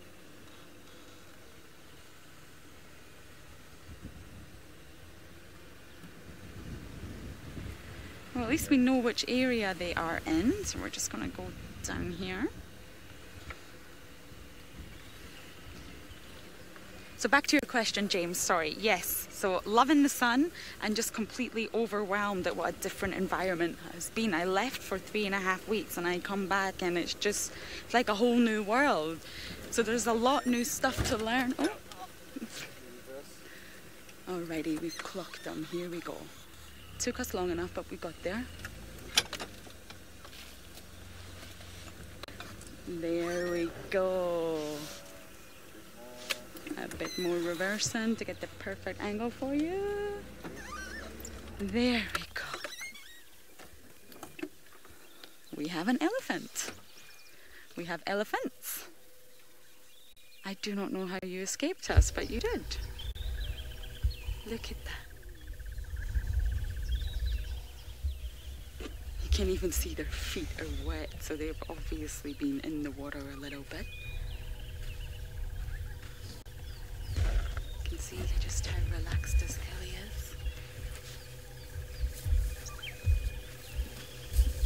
Hello.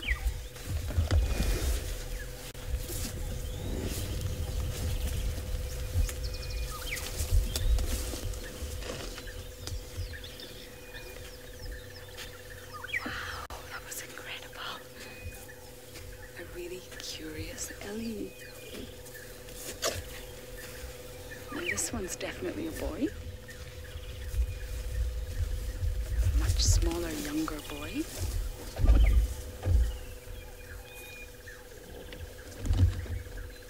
Wow, that was incredibly close.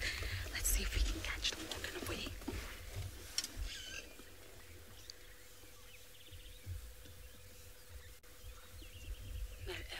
Oh, they've got them coming from both sides.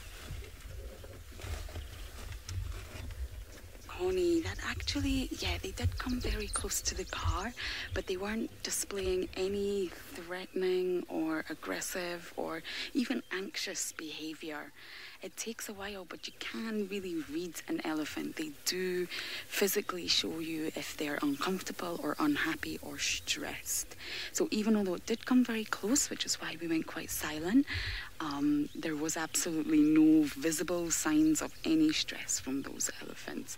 We did stop the car long before, and it actually came right towards us. It chose to cross paths so close to us. Sometimes young elephants can be curious as well. What are these strange people on this vehicle?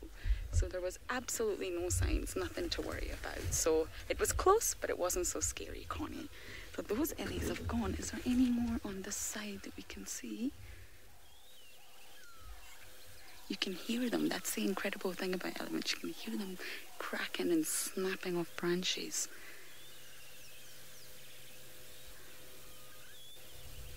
There's one there. There's one on this side. Hello? Where are you guys all coming from?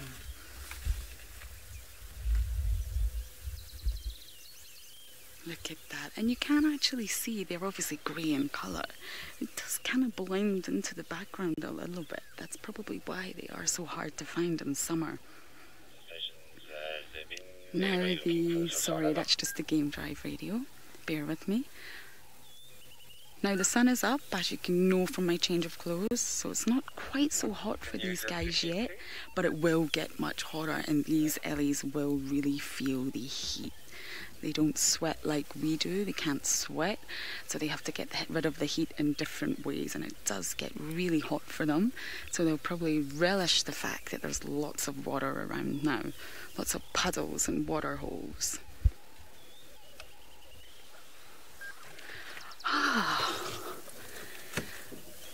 Wow, that was so cool.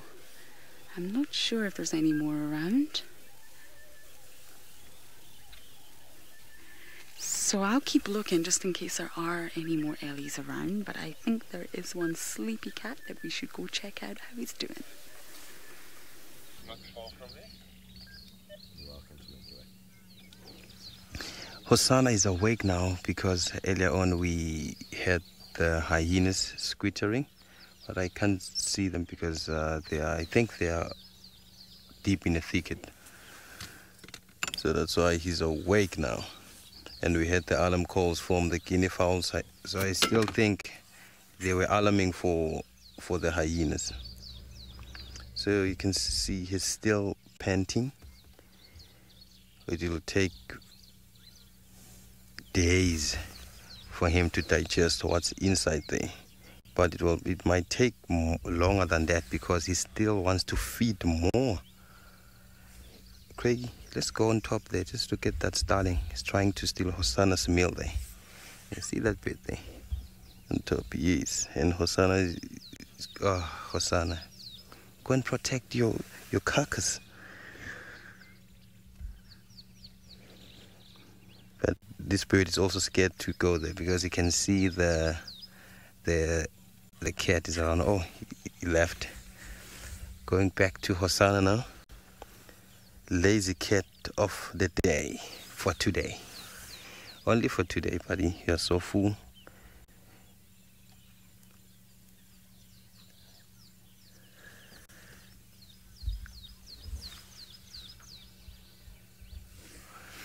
Clint, the temperature now in South Africa, it's 24 degrees Celsius. So that's better for us because a few weeks ago we had 42 degrees Celsius. And that's approximately 74 to 75 degrees Fahrenheit. There's a hyena on top there, ahead there, but you won't say they just passed now, Craigie. I think it will come this side because they will still come this side because they can still smell the carcass. So the temperature is nice. You can see Hosanna is nice and fresh there. So let's see whether this hyena will come this side. Maybe we will see some action.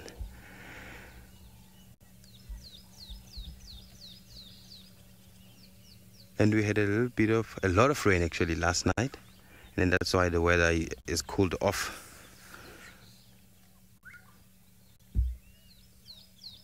And you can hear while he's breathing, like something like caw, caw, caw, caw. That means he's breathing so heavily.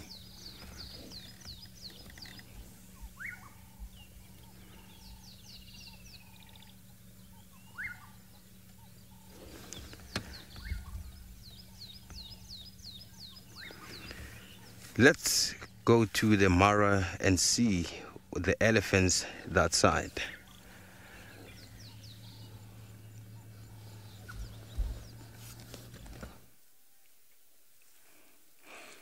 Oh, I don't like you here, he says.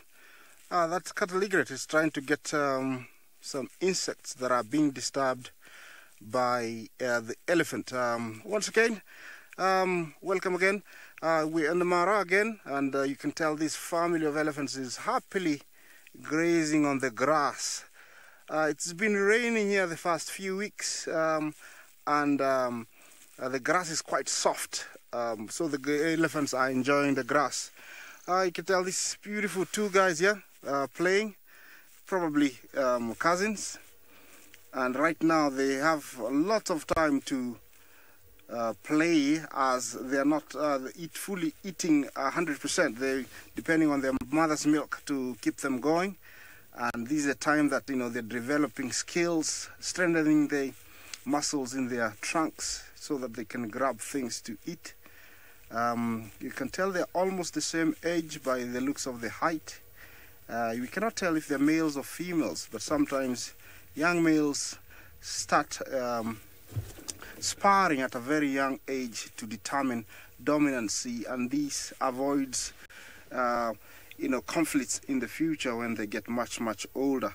You can tell the little guy to the left is getting quite a lot of muscle on his trunk by stretching it outwards. Looks like quite a few, good number of them. They're still going at each other to the right. Probably they had a very good feed during this, this morning, and so right now they're just enjoying themselves with the.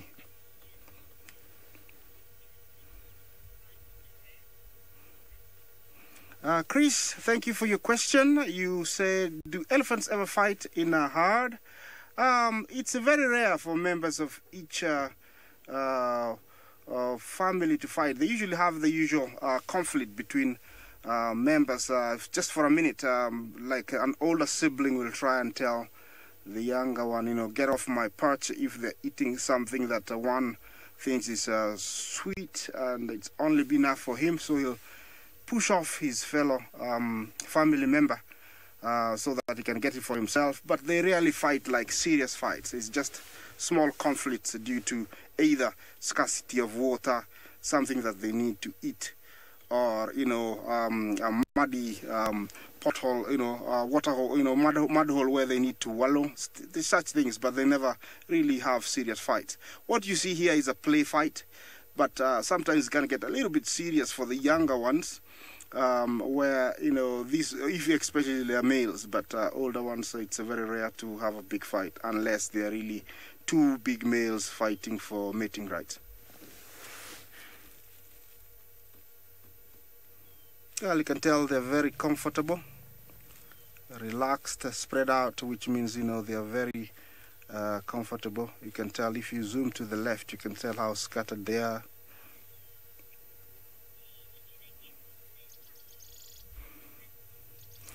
Clint, thank you for your question. You're asking at what age they get their tusks. They first start appearing from the age of about 1.5 towards 2.5 years. That's when they really start showing. Yeah, and that's when they start, being pushed away from drinking, because every time they drink, they go the mother, so they get pushed away. I hope I answered your question. Yeah, well, still with these elephants, very spread out, which means they're very comfortable. The two brothers or cousins, cousins are playing behind the mother there. You can tell with this female that we are looking at, if you look at her tusks, you can tell that one is shorter than the other. We do say that, they're very much like us, where, you might be right-handed or left-handed. This one you can tell the right-hand one is actually much more shorter, which means it has been used more. Although both can be used, but you can tell the one to the right has been used more. She's really enjoying the red oat grass that's highly nutritious, found all over the Mara. And right now it's so soft. I could, compare it, with eating spaghetti. It's so soft and nice. And they are, relaxed, enjoying it. Beautiful scene. What you see there, it's a small forest of diasparus trees upwards towards the Olololo escarpment. Quite a big herd of about 1, 2, 3, 4, 5, 6, 7, 8, 9, 10, 11, 12, almost plus minus 15 of them. They're very spread out.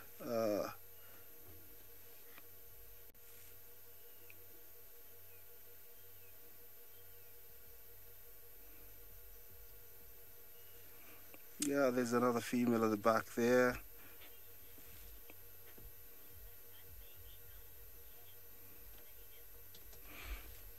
Vegas, thank you for your questions again.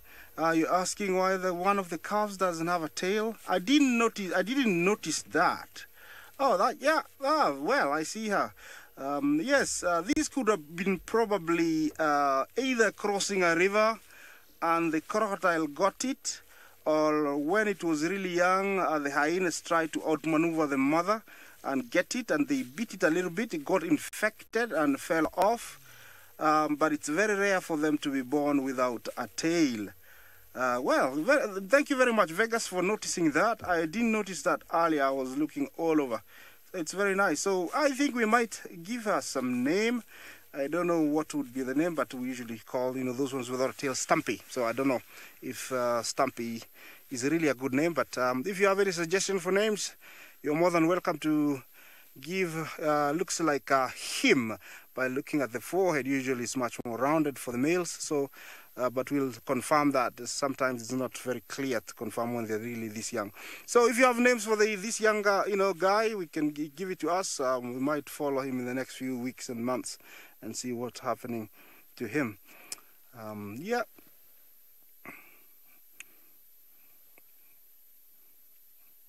When we came down here, it was all empty, but as we started driving closer and closer, you can see there's more and more animals all over. That's another very big herd way back there, with another few young ones heading south towards Shieni Creek. So they could be heading for water, but it's very rare for them to drink much water this time of the year.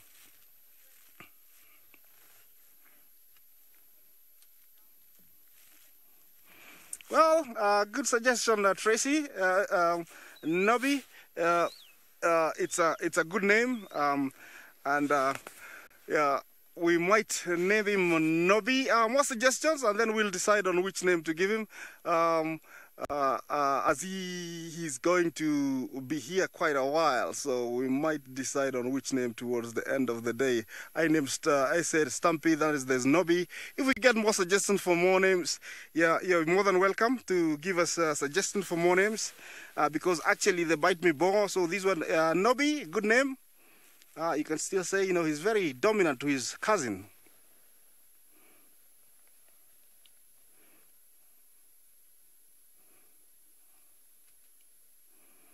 They're really playful. Nobby stroke Stumpy is really playful. I don't know if his brother is down, but he looks like, you know, he's...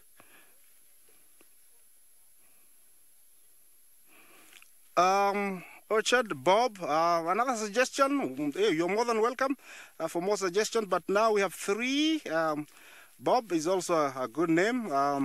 I don't know why, Bob, but maybe you could give us a clarification why you decided on that name.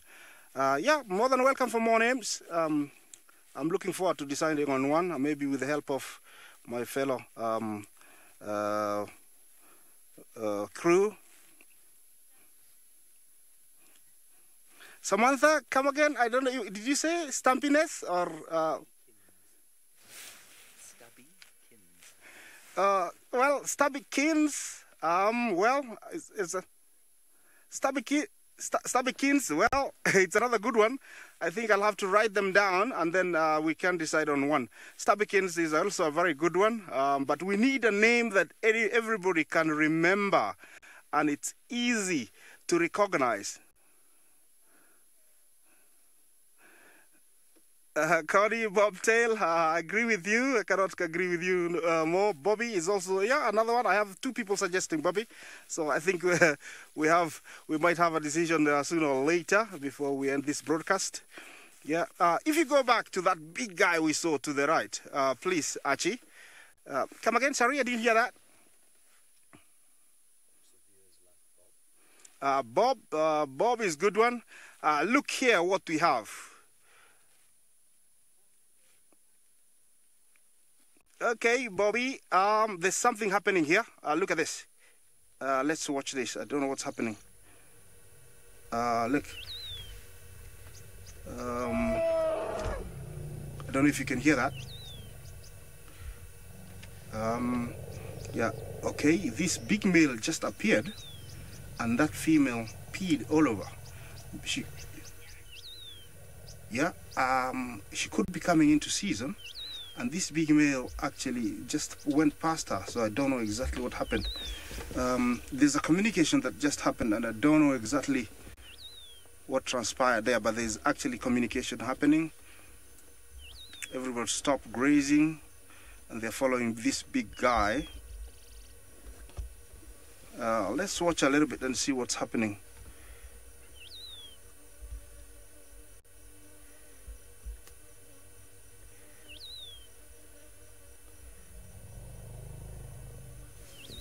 Can you hear that? Yeah, look at this. There's something going on. I cannot tell. Maybe this is the father of one of the young ones here we see, and he's saying, "Hello, Daddy. Haven't seen you for a long time. Where were you for New Year's?" Okay. He seems like not to be bothered. He was like, "Okay, I see you guys. Let me go say hi to the other guys."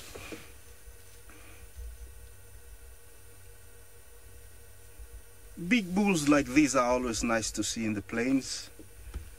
Real majestic big bull. Can tell, you know,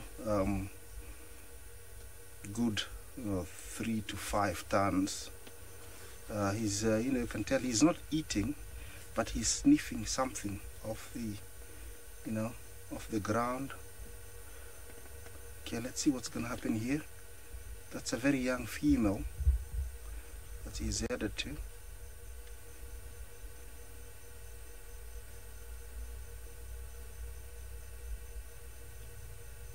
definitely there was something going on. They did notice his appearance, and I don't know if they were happy or not. I don't know if that's Stumpy coming towards, or should we call him Bob? You know, like, yeah, that's Bob. He just stood there, like, smelled Big Daddy, and then they, you know, he didn't have much to say. There's Bob's cousin.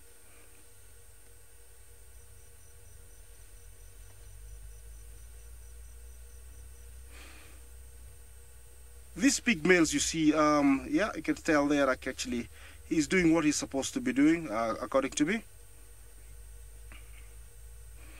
Okay, yeah, we're gonna leave you and head you back to Lauren with his terrapins down there.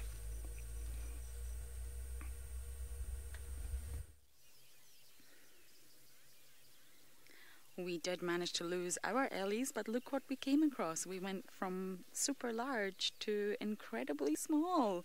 And this is one of my favourite types of animals. Now, one of my favourite. I do have many. This is a little marsh terrapin. And he was on his journey somewhere, but he's stopped. So we're getting a perfect look at him now. Look at that. They're just adorable. And this one's actually really small. I could probably fit it into the palm of my hand. And the other day we found one even smaller, a baby, I would say. And when these animals are very, very young, especially new hatchlings, their shell isn't fully properly formed. So what that means is it's very, very soft. It takes some time for these animals' shells to actually harden. So sometimes little hatchlings, they have it the toughest out them all. Is why you should never touch the shell. And it makes them much easier prey for the bigger animals, as they are so soft. There's not really much crunching as necessary as these ones. So this one is definitely much bigger than the little hatchlings, but it's still so small. And when I first came here, we didn't see any of these type of animals, terrapins or tortoises. But now, from the rains, they're everywhere.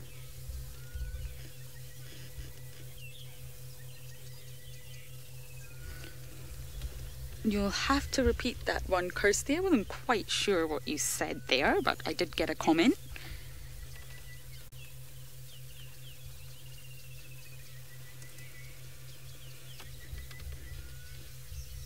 Oh, spikes.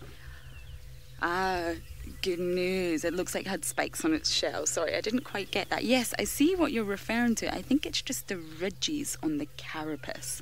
So right where we would have a spine, if you like, the vertebrae, which obviously runs down the middle of our back, they also have a vertebrae, which is tucked inside the shell.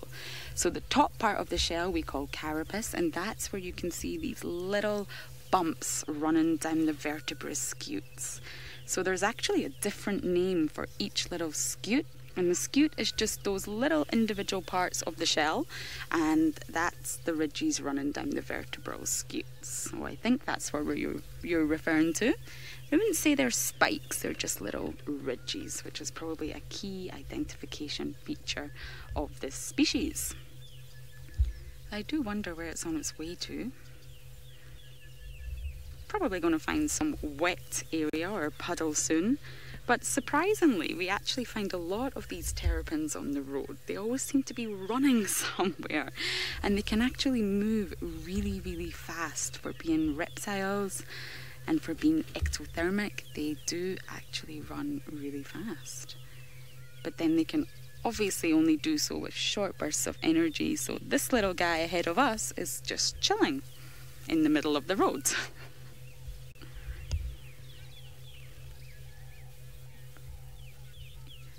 Connie, how long can they stay underwater? That's a great question. With the terrapins, I'm not entirely sure, but in general, chelones, including turtles, terrapin and tortoises, they can actually submerge for quite some time. And it does all depend on the amount of energy they consume. So they have lungs, just like us, and they breathe air. So they'll be submerged in the water and they'll take big gulps of air, fill up their lungs completely, and then they will submerge. So if they stay quite still underwater and they really don't do anything, then they can obviously hold their breath for much longer than if they were swimming about or trying to escape a predator. So I would imagine, I will check this out, that it's probably on average about 30 minutes, but this will change due to the circumstances. So if it's just chilling underwater like it is doing here, then on average 30 minutes underwater. But that's a great question, Connie. And they do breathe slightly different from us. Their respiration system is a little bit different, as they can breathe anaerobically and we breathe aerobically. So they do have a different system in place to actually withstand that they can submerge for that long. It's my dream to be able to stay underwater that long, but it's never happening. I think I've reached 5 minutes maximum and then I'm up. Sorry. Carry on. So he is in the middle of the road, which is why we actually had to stop. They tend to position themselves so awkwardly that you're not able to sort of drive over them. You have to go right around them.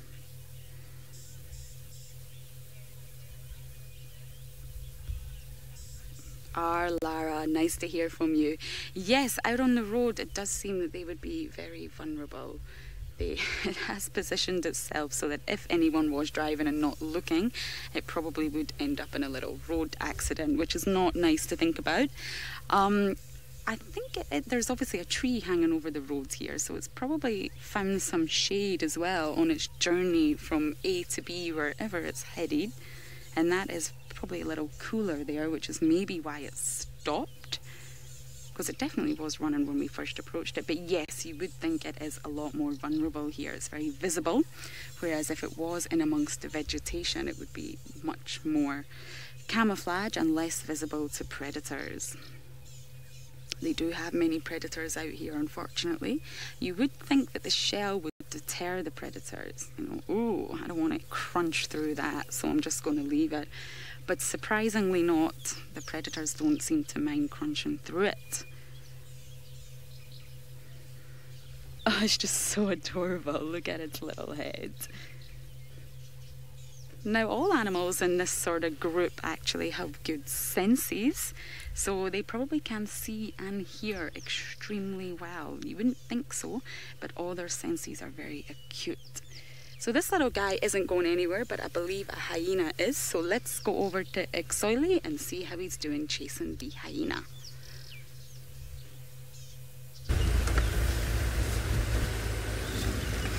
We are on our way to look for June. We are following him actually from this block right here. He was carrying a big piece of meat from that sighting.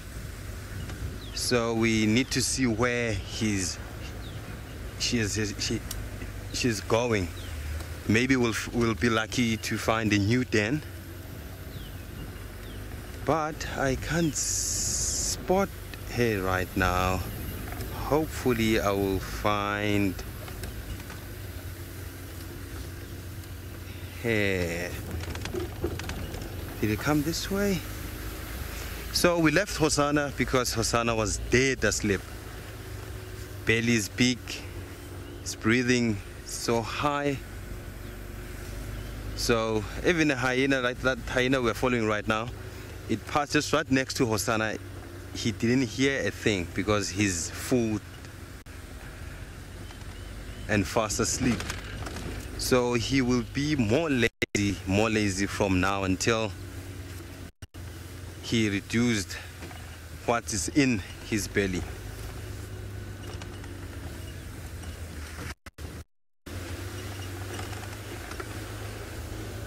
So driving around, I can't see tracks, but they're going that way. They're not fresh. So hopefully we'll find a den this morning. Not on the other side of at Little Kauri. Maybe there's another den in the property. So I'm on my way to check Twin Dams. Maybe I'll see something there.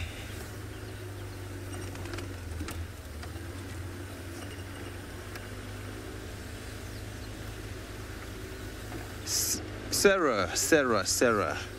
What a nice question over there. Do hyenas easy to track than a hyena, than a leopard?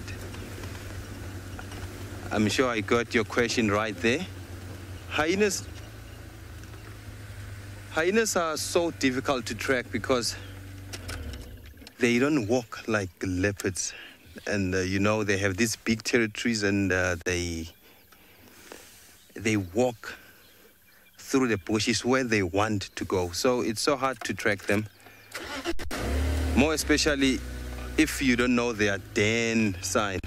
So I've stopped because I wanted to listen for the hyenas. Maybe they will make some call or something, then I'll go straight to them. So there's nothing at the moment.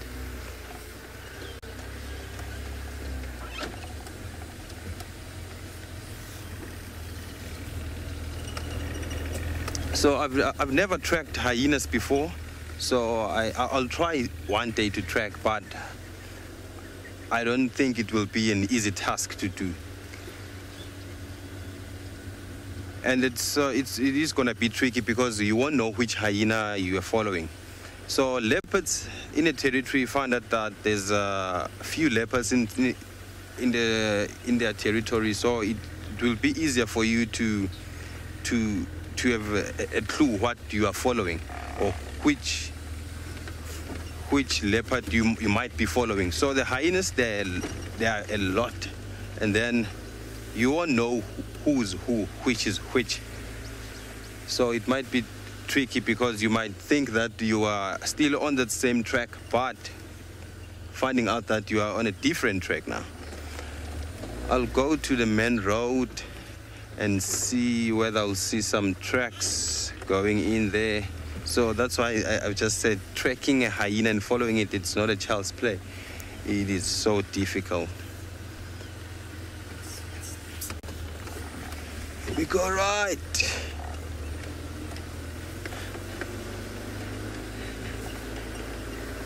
At the nice hotel. Oh, do something. Where are you, hyena? Now they are linking me to the Mara and see Isaac, who is still with the elephants, I think.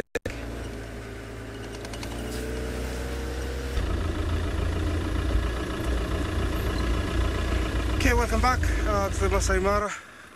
We're back at the location where the two lionesses were with the two cubs.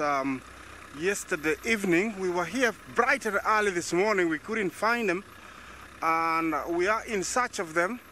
I understand they were seen about maybe half an hour ago, one of the females, and then she disappeared off. So we're gonna stop here and maybe look down the gully. She might appear for us. Sometimes they say with nature, give them a bit of your time and they will show you something special. So we're gonna just stop here a little bit, and maybe she might come out. This is where James actually saw them yesterday evening, and I'm hoping they're still here, the cubs. This is the gully where we left them. She was seated on that one of the the sandy grassy lagas there, and the cubs were playing exactly where you see around that area. So I suspect they're still down there, the cubs, but the females, one of the females was seen, but the other one wasn't seen. It's a very deep gully, so it's very hard for us to see what's happening there. She might be hearing us talk about her and saying, is that the sound of the same vehicle I had yesterday? These are, yeah.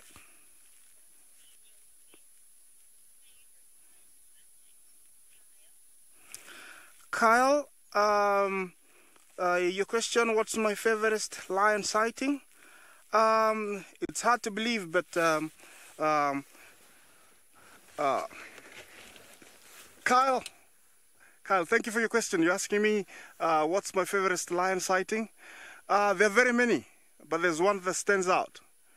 I think I saw one of the biggest male lions in my entire life, somewhere in southern Serengeti a few years back, fight another lion, and he was such a big male, and I don't think I've ever seen such a big male lion in my life. Yeah, that's the best sighting I've ever saw of a big male lion. Although there's very many, this was very special to me. Yeah. Come on, kitty kitty. It's very hard sometimes to predict about wildlife, and you might think that, you know, she might not come out and then she pops out, and sometimes you might think that she's gonna come out and then just stay there the rest of the day. At the back there you can see the beautiful Olololo escarpment with a big majestic bull heading southwards towards the river. I must say that at the moment we have an outbreak of elephants in this area. There are so many, and to see these big bulls is always very nice. These plains would have been nothing without these big iconic African animals. There is plenty of them to eat. Very relaxed, you can tell, you know, his body texture is very, very healthy. He's not as big as the other one we saw. I would estimate he's a good 30-35 years. Yeah. Gently walking down. Not eating much. You'd think he's got a mission. He's been invited somewhere for breakfast, so he's headed there, maybe. Those are the beautiful balanite trees. It's the work of the elephants that give them the shape by underbrowsing under them.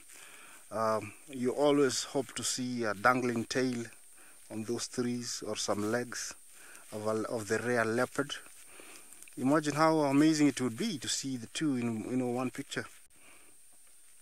Yeah, that guy, I think he's not eating, but he's picked up a... Yeah, he's eating a little succulent, I would say, maybe wild cucumber, which are very much in abundance this time of the year. That's all he was interested in. That trunk is like a nose. When he's dragging it like that, he's picking up a lot of sweet things and picking them as he goes down. Yeah, our lion, I don't know if she's back.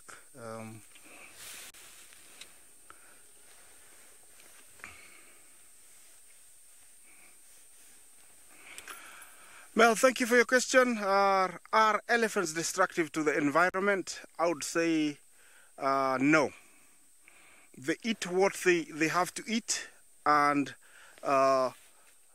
they eat what they have to eat, and actually they are not destructive. People say that, you know, they are destructive, and actually, you know, they do break down lots of trees, but they are in search of something that they are eating. They don't break down things just for nothing.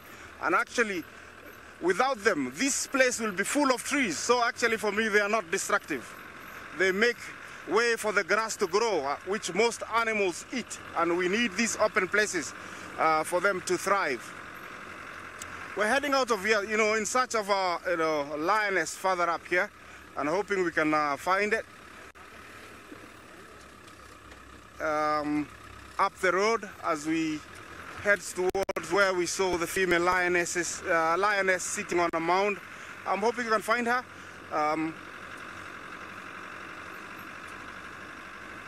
Further up here.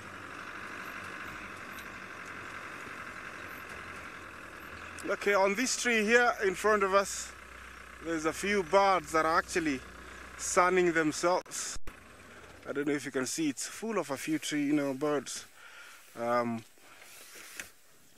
That looks like a fiscal shrike, also called the butcher bird.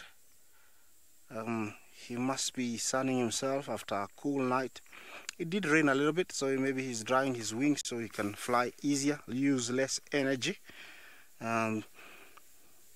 This butcher bird, hence his name, is used. He's known for, killing small grasshoppers and creepy crawlies and hooking them onto thorns. Hence his name, the butcher bird. Yeah, and he's on extremely top of this tree. From there, maybe he might see a grasshopper or a spider crawling underneath and fly down.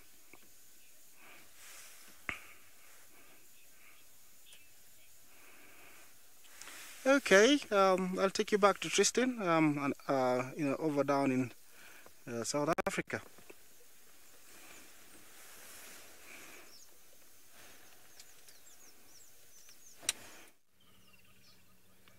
Indeed, you are back with me, so I had to change out quickly because we forgot to do something this morning. It was my bad and naughty. I need to give myself a slap on the wrist. It's because we were meant to do Tracking Tuesday. And so yesterday, we posted a track on our Instagram. And for those of you who don't know what Tracking Tuesday is, every sort of Tuesday we post a track and we ask you all to guess what it is. Now, there's a nice cacophony of frogs in the background that's distracting me slightly, but I'll get into Tracking Tuesday rather, because otherwise we're going to kind of go into a tangent. So there we go. This is the track that we asked all of you. What is it? Many of you guessed and many of you tried, but unfortunately you did not succeed. I believe no one got this correct at all, which is what I will get into fairly shortly.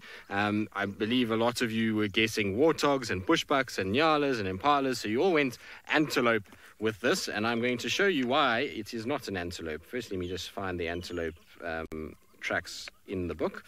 All right, so a lot of you were going for these kind of things, so you were looking more for a track like that. The antelopes are quite easy. Is what happens with them is that they only have two hooves. If you looked very carefully in that picture, you'll notice that there were 3 markings, not 2 markings together. And so while these look very kind of similar in terms of shape, what you'll find is that the edge of these would have been much harder, and they would have terminated in a point at the front, not a rounded end at the front. And so any of the antelope species were immediately ruled out. What it actually was is this. I'll show you now. Give me 2 seconds.